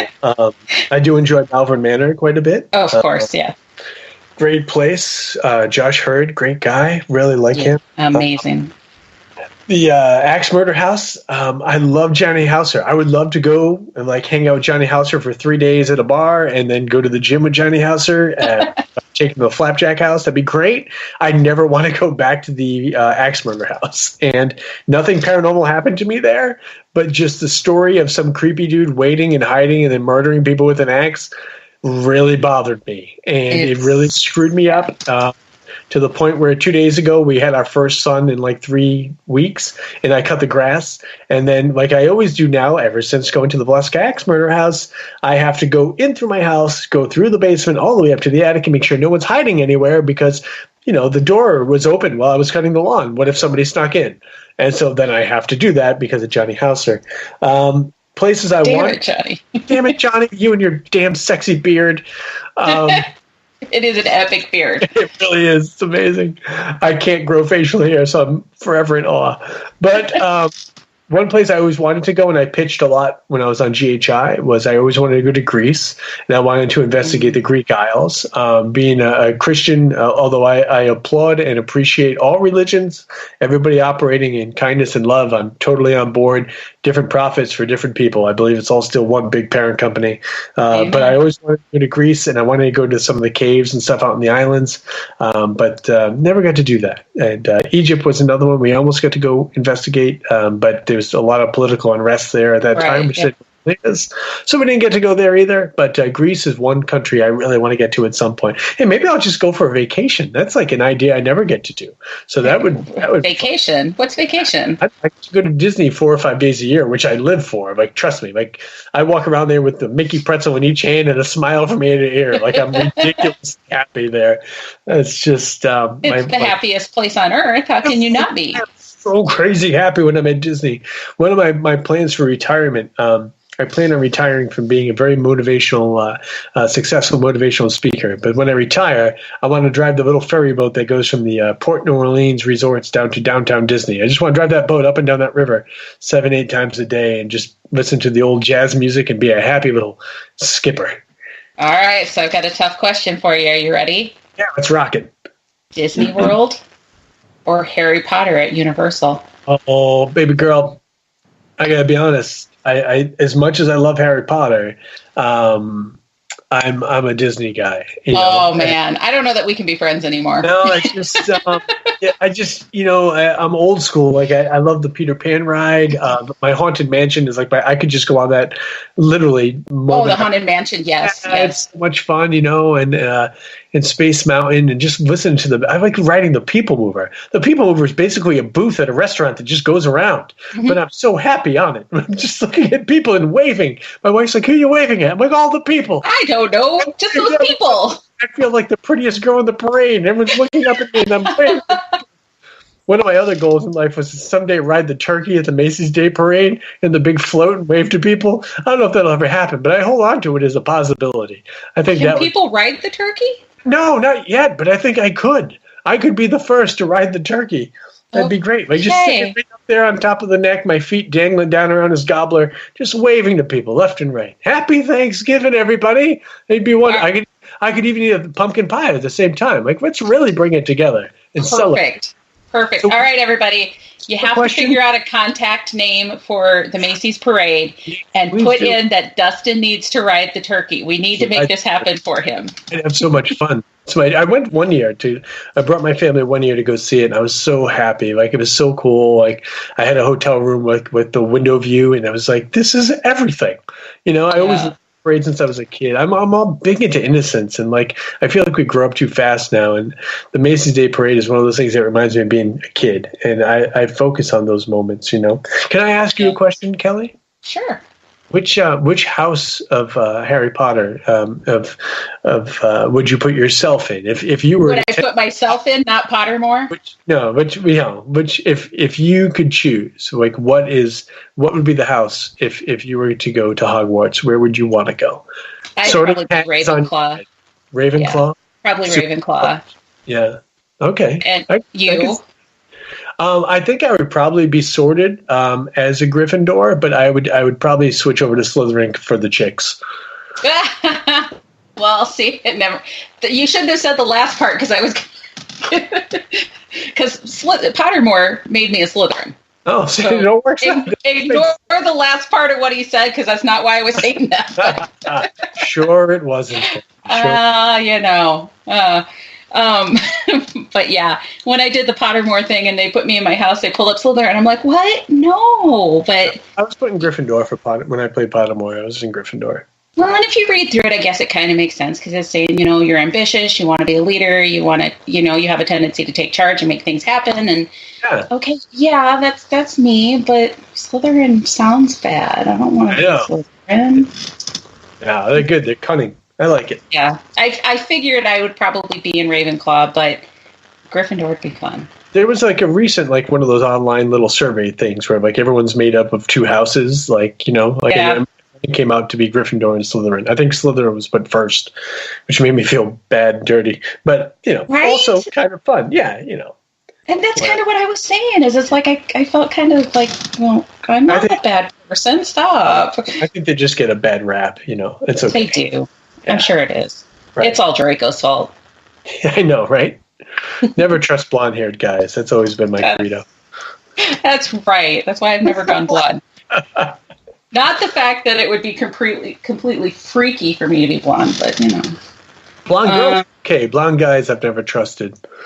I think it's because they were always the bad guys in the early '80s movies, like Karate Kid. This is true. This is true, yeah. The bad guy was always like a really good-looking blonde dude. And like, so I'm the bad guy. So that's not the guy you trust. But wouldn't you think they would have made all the bad guys be like the dark, mysterious, It was the 80s. It was a weird time. It was a weird time. Yeah. It was all the hairspray. I couldn't think straight then anyways. Yeah. All right, so on that comment, I have to ask a question. Okay, good. So, the hair.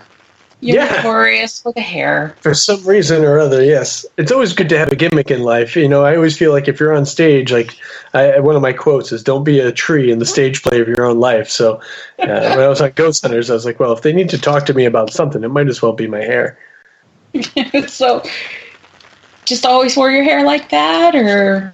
Yeah, it had nothing to do with an electrical socket incident or anything like that. I was that's horrible. I was in 5th grade, and I was still rocking the bowl cut. And in 5th grade, a young boy sometimes, his interests sometimes turned from cartoons to animated cartoon girls, and then eventually real girls. And it was around that time that I was like, I'm not sure women are going to be interested in a skinny dude with a bowl cut. Like, let's figure this out. Oh, and, come on. It was the 80s, so I wanted to feather my hair back because that was a popular look, It was, yes. Look. So a lot of the good guys in those 1980s movies with the brown hair, they'd feather it back. And so I tried that, and it didn't work. It would just keep standing up. And I put a lot of gel in there. Remember LA Looks? I had LA Looks gel, and oh my God, it was awesome. It was like hot pink. It was blue, and it disappeared when you rub it in your hair, and it would just stand up. And so I just embraced it. I'm like, okay, this is what we got. And now it's at the point where, I get out of the shower in the morning. It's just naturally like that. It's puffy. I look like a big brown Q-tip, but then I spray hairspray. People, misconception, it does not take a long time. I spray with hairspray, run my fingers through it, and voila, the trick she has done. And this is what we get. And so it's getting, it's funny because my daughter saw, we have one of those old picture frames now that still rotate the photos that you updated once and then are never updated again in the digital frame. And there's photos of me with the caramel colored highlights, from GHI and everything. Yeah. Daddy, not to be rude, but why did you have hair like a girl? At the time, that was, a look, and... so at the time, it made me hip and hop. Back off. Right. Yeah, I had to sit there and get it pulled through the cap with the sewing needle and then sit under that was miserable. They'd stab your head over and over. I was like, come on, lady. Like, I tip you well. Like, can we do this gently? Like, why is it going to be so rough? But now... and then it's a never-ending thing. Yeah. No, yeah, because then you're going to keep it going. Like, you can't just, you got to... Right, because your hair is dark like mine. So yeah, you're going to maintain it. And we did that for a long time. And but now I get these nice chrome highlights for free. Nobody has to pull it through anything, I noticed in the last year or two we're getting some more grays, which I'm embracing, because it hasn't gone anywhere. Like, I still have the same head of hair I had as a kid, so it's not going anywhere. If I made it to 41 and I still have all this fluff up there, it's not going anywhere at all. So I think that I'm going to look like a werewolf at some point. It'll be great. It'll be like silver and really awesome. So I'm very excited about all that. Well, you are a better man than I, because I have not yet embraced the little shiny silver thingies that pop out of my head. So no, it's a good look. I've always found that sometimes you see, an older lady with all platinum hair. I'm like, that's pretty badass. Like, I kind of like it. It's a good look. Yeah. My mom rocks it well, but you need to have a signature look in life. I think that's important. I think that it's, we don't need to be Barbie dolls or runway models or any of that nonsense. But I think it's important to take pride in one's appearance and just look the best that you want to look, however that is. You want rainbow hair, have rainbow hair. Awesome. Do whatever works for you. We are what we are. Take pride in who you are. We just wave that freak flag and get it out there, mama. My freak flag. Wave my freak flag. All right.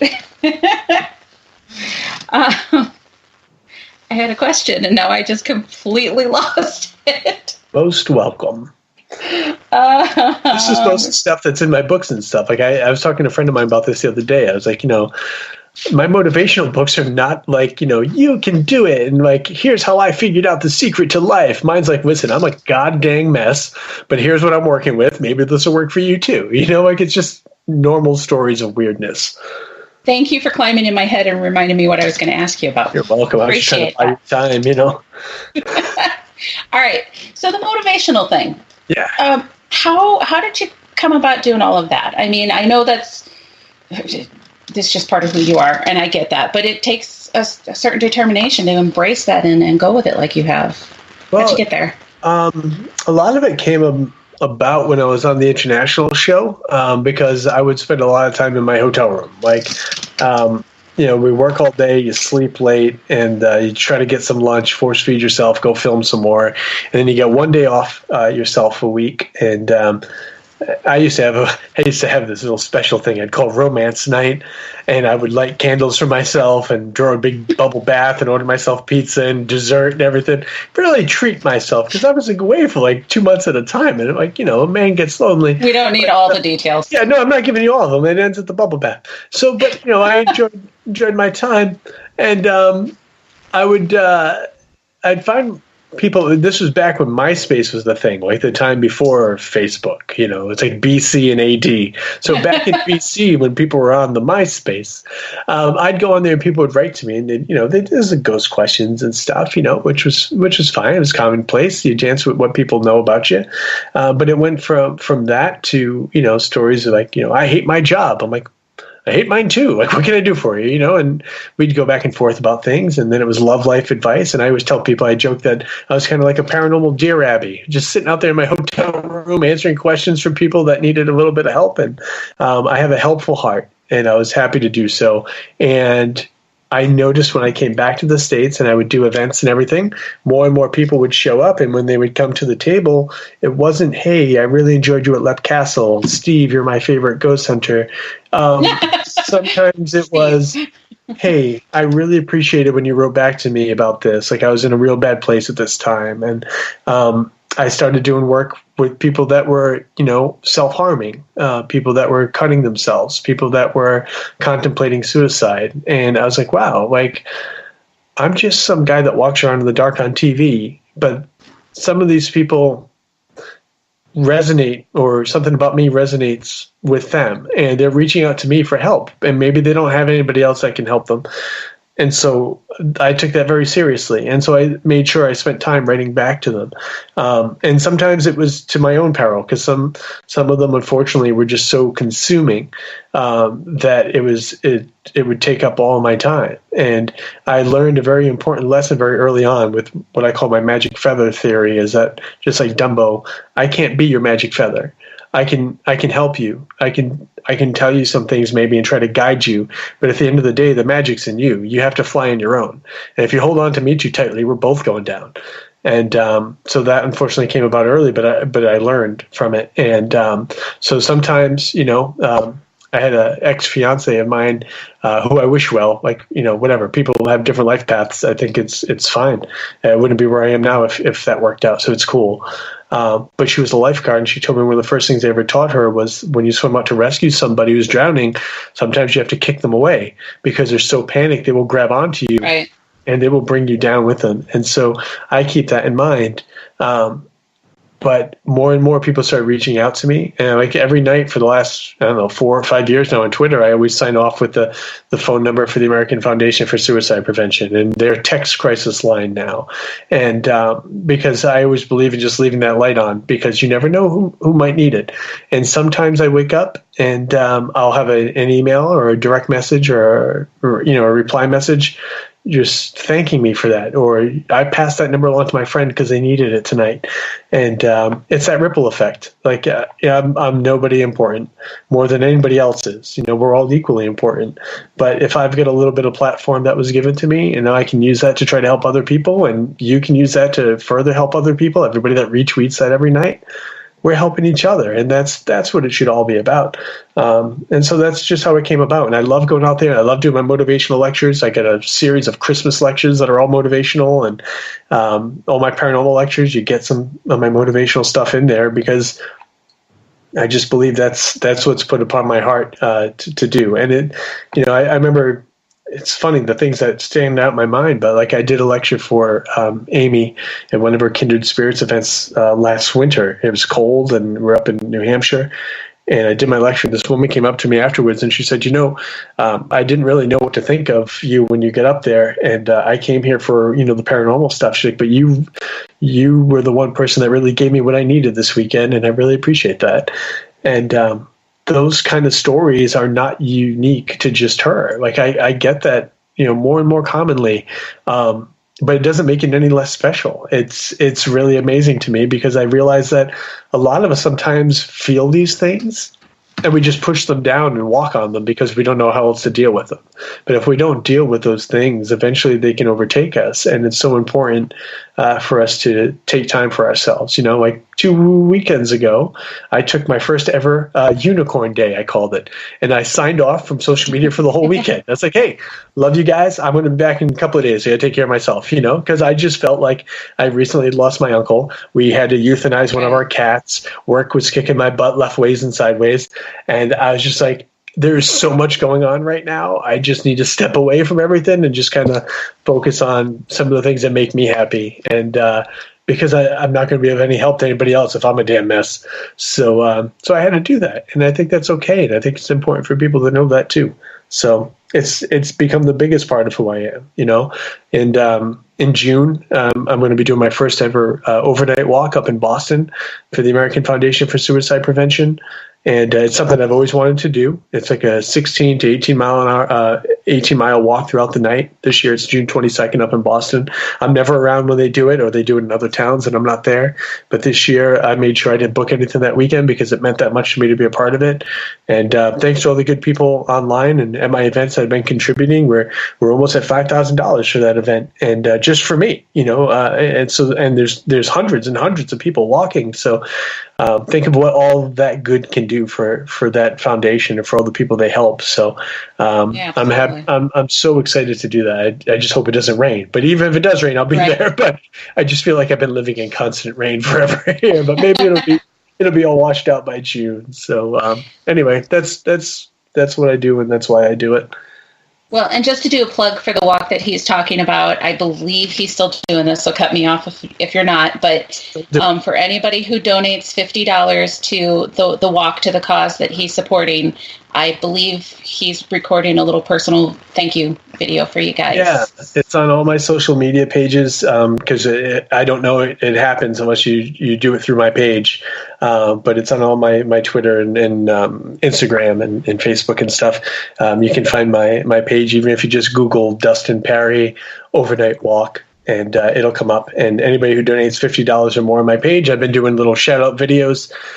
It started as something I was just doing for Easter weekend, but it was so popular and successful. I was like, well, it'd be foolish not to keep this going to help out the organization as much as we can. So I started with $1,000 goal just to modestly approach it. But my personal goal was $5,000, and we still have a couple weeks to go, and we're only like $300 from it. So we're going to be there soon, and we'll see, how much we can surpass that. But every little bit counts. Even if you can't do $50, like people donate $5, still really appreciate it. I still email everybody back and thank them because we all can do what we can, and that's all we're called to do. Absolutely. So as with everything, guys, if you're not able to find a link to what we're talking about here, just hit me up and I'll get you connected too. So thank you, Kelly. So yeah, absolutely. So what do you have coming up here in the future? Oh, I'm a busy little boy coming up. You soon, are. Sure. Yeah. Like I said, last year we did like 52 events, and that was the busiest year. And this year we're already scheduled for 26, and it's May. It's May, yeah. So we're going to be pretty busy. Just barely, but May. Yeah. In next weekend, I'm going to be down in Woodbridge, New Jersey, at the New Jersey Para-Unity Expo. So I'm looking forward to that. Oh, good. Yes, that's right. I did that one a couple of years ago, so I'm really looking forward to going back to New Jersey for that. And then I'm going to be in Connecticut doing a lecture at a library there in Glastonbury, Connecticut in June. And then I'm going back to the USS Salem, which is in Quincy, Massachusetts in July. Ocean State Paracon's always a good time in July. I'm going to be down in Gettysburg for the Wounded Warrior benefit back at MI Paracon again this year. I finally get to go to the Queen Mary. I'm so excited. I've never been to the Queen Mary. I'm jealous. I get to go. My man Chad Lindbergh out to the Queen Mary in Long Beach, California in August. I'm going to be in Nevada. I never get to go to Nevada for anything, so this is a first for me. I'm going to be at in Tahoe, North Tahoe, at the Biltmore Hotel Parafair. I'm going to be in Indiana at the Warsaw Parafest. That's going to be great. We'll be at that one. We're going to be at the Beatty Mansion down in Missouri. We're going to be at the Sally House. We're going to be in New York for Sci-Fi Horror Fest. All these things are listed and more if you just want to check out DustinPari.com. They all have ticket links and everything on my event page. But everywhere from Kansas to Missouri to New York to Indiana, we're all over the place. But New Jersey is the next stop on the tour, and I always have time for gentle conversation and free hugs for all. And definitely, guys, if you get a chance to see him at any of the events, just go up and say hi. He truly is one of the nicest, most genuine guys I've met in a long time. He's not scary by any means. It's always funny, like I see people taking pictures from far away. I'm like, you can come over and I think some of it is like, some people are just shy, which is fine. But then some people think, depending on the event, like they think that you're going to have to charge them to take a photo. Like it's you can always take a photo with me for free. It's like completely cool. Like I've only turned away one because the girl was in a saran wrap bikini at Dragon Con, and I was like, I'll sign anything on my table for you and give it to you for free. And I appreciate you being here, but I can't take a picture with a woman in saran wrap. Like I just, I'm such married. Strict rules. Yeah, I know. I'm a horrible human being, but I'm married and I'm a father and I do Christian lectures. Like I can't be with a naked woman. Like it just, that's not appropriate. But these things happen at these events. But and something else, if you don't mind me just mentioning it too, if people have a chance to go to YouTube, I did a 60-day motivational video series called Hey, Got a Minute? And they're all just 3 minutes long. And each day of the week has its own theme. So there's Melodic Monday where I talk about music, and Techno Tuesday where I yell about how I hate technology, ironically putting it on YouTube. But all these things, and they're just 2 to 3 minutes long. And some school teachers have contacted me and told me that they've been using them for their classrooms and they play them every day. And so that was really cool. And I get recognized at an airport bar recently, and the guy's like, I know you from somewhere. And I always play it humble. And I'm I did some TV work. And he's like, no, it wasn't TV. I'm like, you sure? I'm like, I did Ghost Hunters International. He's like, no. And then he looks at me. He's like, I know. He's like, I was at a conference and they played a motivational video and you were wearing ski goggles and yelling a lot. I'm like, yeah, that was me. I was like, what conference were you at where they were playing that? I forgot what it was for. It was some business conference. I'm like, I had no idea. That seems incredibly insane to me, but the fact that you remember that's pretty awesome, But I've been on national TV since 2006, and yeah, I do a YouTube video. But yeah, cool. It's fine. I care more about the motivational message than I do anything else. So that's great. I'll always love the paranormal. I'll always be into this stuff, and I'll always care for it, and I'll still investigate like I do. But it means more to me to help out the living than it is to contact the dead, So that's what I'm about. So if you get a chance, go to YouTube. It's YouTube/Dustin Pari, or just search Hey, Got a Minute. You'll find them all there. Absolutely. So, good Lord, I have to stop listening to you so much and remember what I was going to ask you. It seemed important. Yeah. No, you're fine. I just get distracted really easy because I forget I'm the host and I'm not just listening to this one. I get distracted too. That's how I do most of my crap. Yeah, something like that. So, who's your favorite Harry Potter character? Oh man, that's a tough one. I like Lupin. Oh, Lupin's a great one.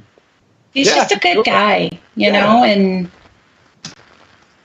never, with everything going on in his life, he could have very easily taken the poor me road, and he didn't. He was positive, he was helpful, he was humble, he was a good guy. Lupin's one of my favorites. Yeah, so. Great character, for sure.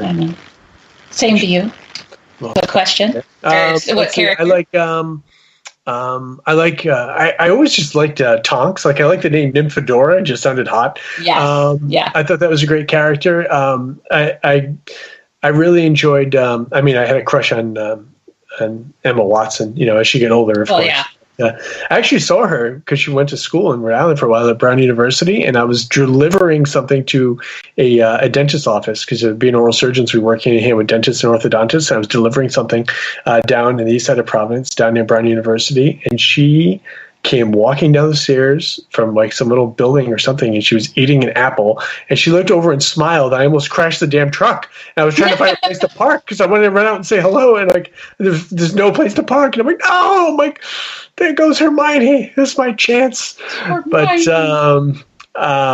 honestly, I think my favorite, and this is horrible, my favorite character was Bellatrix. I just loved. She was phenomenal, she was so badass. It was like, yes, like of all the like the nasty characters, and I just think that the her name escapes me, but the actress that portrayed her in the movie is perfect, amazing, absolutely perfect, so good. Like, oh, this is everything I wanted out of this character and more. You know, it's so cool, very cool indeed. Because I wear like 12 million different hats. I host murder mystery parties sometimes too, murder mystery dinners, and I did a Harry Potter one. Oh, cool. And the group that we had come in for that, I mean, it's not like it was just one group. It was all strangers who came in together, but they embraced the roles so crazy good. And the gal that played Bellatrix, she was phenomenal. I mean, there were times throughout the entire thing that I was scared of her. That I'd kind of be like, oh, okay. It was so amazing. It was the best night ever. But it's great. Yeah, you know, because I get bored. I wouldn't want to have a weekend off somewhere. So why relax? Right, you have fun. But right? It was fun. People ask me, like, what are you doing this weekend? I'm like, I'm going to work on my lectures and, try to write this book. And like, don't you ever rest? I'm like, but that's fun for me. Like, this is what I like to do. Like, it's my creative outlet. You know, it's not me sitting at the job, like pressing buttons and putting a foundation under another millionaire's mansion. Like, it's me doing something I want to do and things that I believe are working in a positive way to help other people. Like, this is what I want to do. You know, and it's great. Put my music on. I'm having a great time.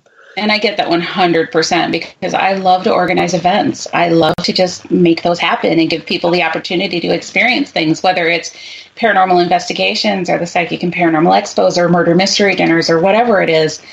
I just love organizing them and making them happen and then sit back and watch everybody come in and have a great time. And it's really cool when it's something tangible that you can see like that. Like you bring it from an idea to a tangible. It's like, wow, this is really cool. Yeah, definitely. So I remember the question I was going to ask you. Okay. So how often are you out in public that you get recognized? Well, it happens. It happens less and less these days. It definitely happens more around, the fall. Because people are just into that kind of stuff. Then there's like heightened awareness, but it still probably happens. Once a week, once every 2 weeks. Like it's still like a regular thing. It's and it's always fine. Like it's interesting. Like I felt bad recently because my uncle was passing away, and we were at the hospital, and there's a nurse that recognized me, and I could see like when she saw me, like there's that moment. Mm-hmm. That she like did the double take, but because of her position, and I really respect the fact that like she didn't say anything, but at the same time, it really doesn't bother me either. Like I've never told. Actually, no. There's one time I didn't stop for a picture, but it's because we had a fast pass for the Seven Dwarfs Mine Ride at Disney, and it was about to expire. And my daughter and wife were running ahead of me, so I had to catch up to them. And so I was like, "I'm sorry, we have a fast pass. Thanks for watching." But that was like But I've always found people to be very like kind and respectful, and like it's never really a problem. Like okay, so the strangest time happened. The strangest like moment ever for someone to recognize me happened a couple of weeks ago. And again, for people that are tuning in later, whatever, I have no high opinion of myself. I could care less if anyone never knows who the hell I am. He is very humble. Or anything else. It does not matter to me. We are all equal. We're all in the struggle together. But it's funny to me when some of these things happen. So I was at the gym the other day, and we have like a community shower, and I usually go in the morning. No. I usually go in the morning. It's me and a bunch of elderly dudes, like like it's fine, like no one talks. But but I went in the afternoon, and after I get done my workout, I was back there, I was washing my hair, and I'm still like a 41-year-old child. So I make like a mohawk out of like the suds and stuff. Like I can't just wash up like a normal gentleman. Like I'm an idiot. So I'm having fun. And all of a sudden I turn around and there's this other fully naked man. And he says, "Are you Dustin from Ghost Hunters?" And I looked at him and I was like, "Yeah." It's like, "I'd shake your hand, but I'm a little busy right now." He just started laughing. He's like, "I saw you working out. And I just didn't know what to say." And he's like, "I'm sorry to say it now." I'm like, "It's okay, man." So you picked the shower of all places to talk to you? Not when we're fully clothed, like, yeah, we're both sweaty, but like we're fully clothed and out in public. You thought, naked and covered in suds. This is my moment. But at the same time, I'll never forget him. It's like, just wash my butt. And here we are. And here we are now.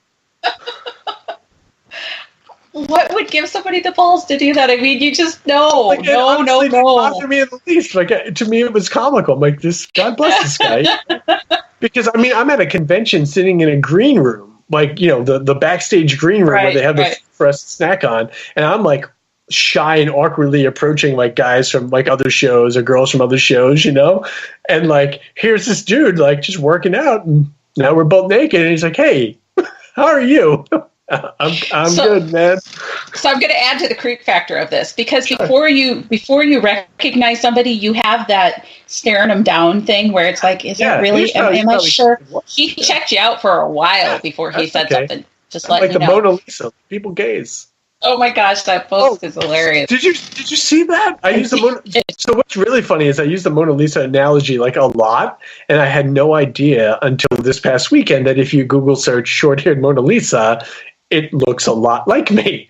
And somebody had sent it to me, and I thought they had photoshopped it. I was like, "Wow, did you make that?" And they're like, "No, you just Google search short-haired Mona Lisa."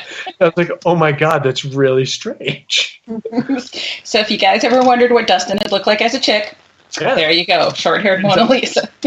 Masterpiece, baby. In so many ways. By far none, but I try. That's hilarious. So, all right. I have not even been watching the time. Oh, good Lord. We're like way over what I told you we'd done an hour ago. No, I don't. Honestly, I had no idea what we were supposed to do. I was just here until you tell me to go to bed. Okay, we'll just stay on here. No, I'm kidding. You're an hour ahead of me. You've got to work tomorrow, I'm sure. So, all right. So I know you shouted out a little earlier where they can find you, but just go over again where everybody can find you. Sure. Yeah, it's really easy. It's just DustinPari.com. That's Dustin, DUSTIN, and last name Pari, PARI.com. Not to be confused with Steve Gonzalez, although he is handsome and loving. He's a nice guy as well. But. My God, he's fantastic. No, I truly love Steve so much. It's so funny. I sent him a picture of my daughter the other day, and I was like, "Look who's just turning 12." And he wrote back to me. He's like, "Dude," "I can't believe that. I remember, when she came to Pea Patch Island with us, for the Halloween special, because they flew me in from GHI. And so my dad drove my wife and daughter down there to visit me because I've been away for like 6 or 8 weeks. And so it was cool because Steve and everybody get to meet them. And he's like, "I can't believe she was in a stroller." I'm like, "Yeah." Mm-hmm. And it's like, time goes by, man. But, way too fast. For sure. But yeah, so yeah, if you're looking for me online, it's just DustinPari.com. You can check out all my events. You can check out my books and everything. No obligation to buy, but I think you'll enjoy it if you do.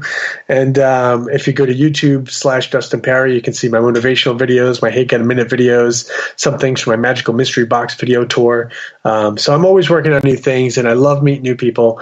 And my most sincere thanks really to all the people who have been out there who've supported me from afar. If you've never even been to an event, if you never bought a piece of merchandise, if you've never even written to me, but you read what I put out there, you like what I do, and you've watched the shows, just know that I appreciate you just as much as everybody else.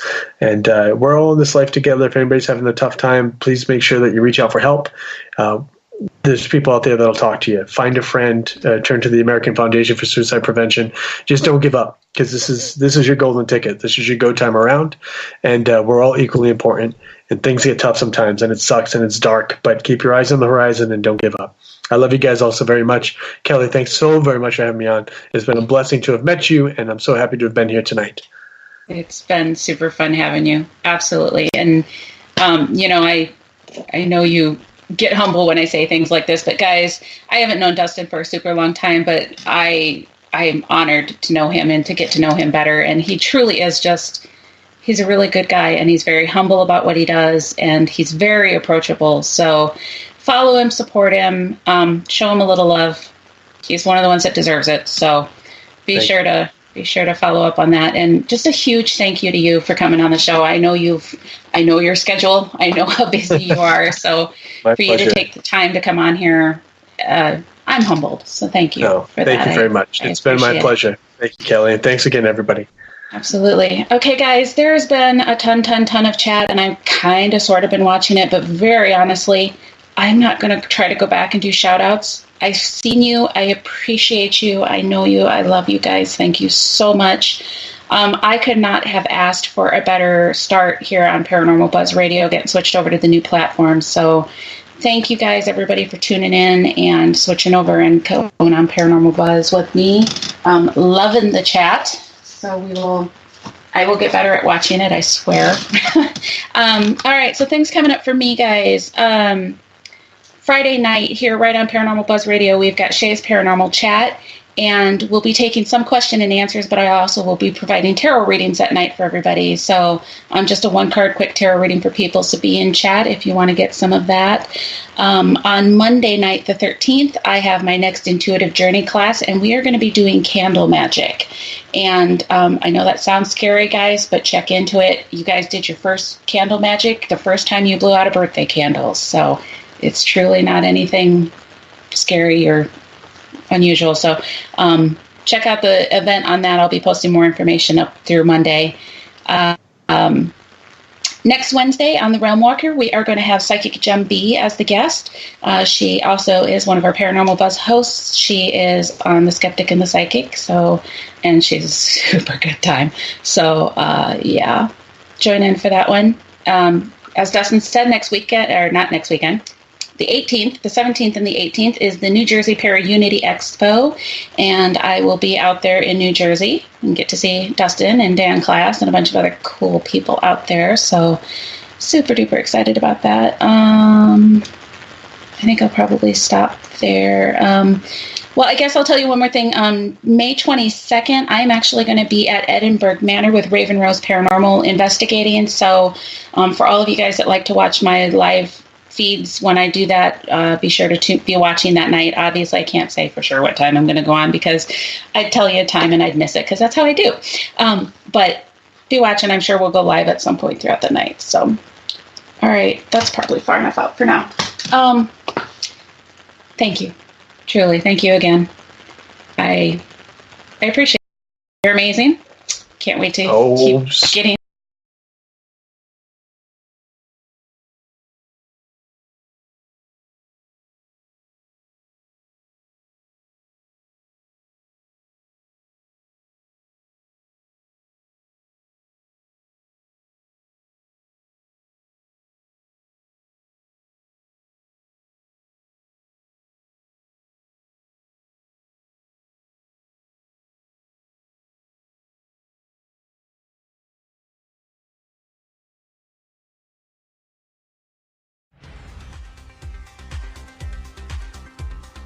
Thank you for listening, and for all things Paranormal Buzz Radio related, check out our website at paranormalbuzzradio.com. Like us on Facebook and follow us on Twitter and Instagram.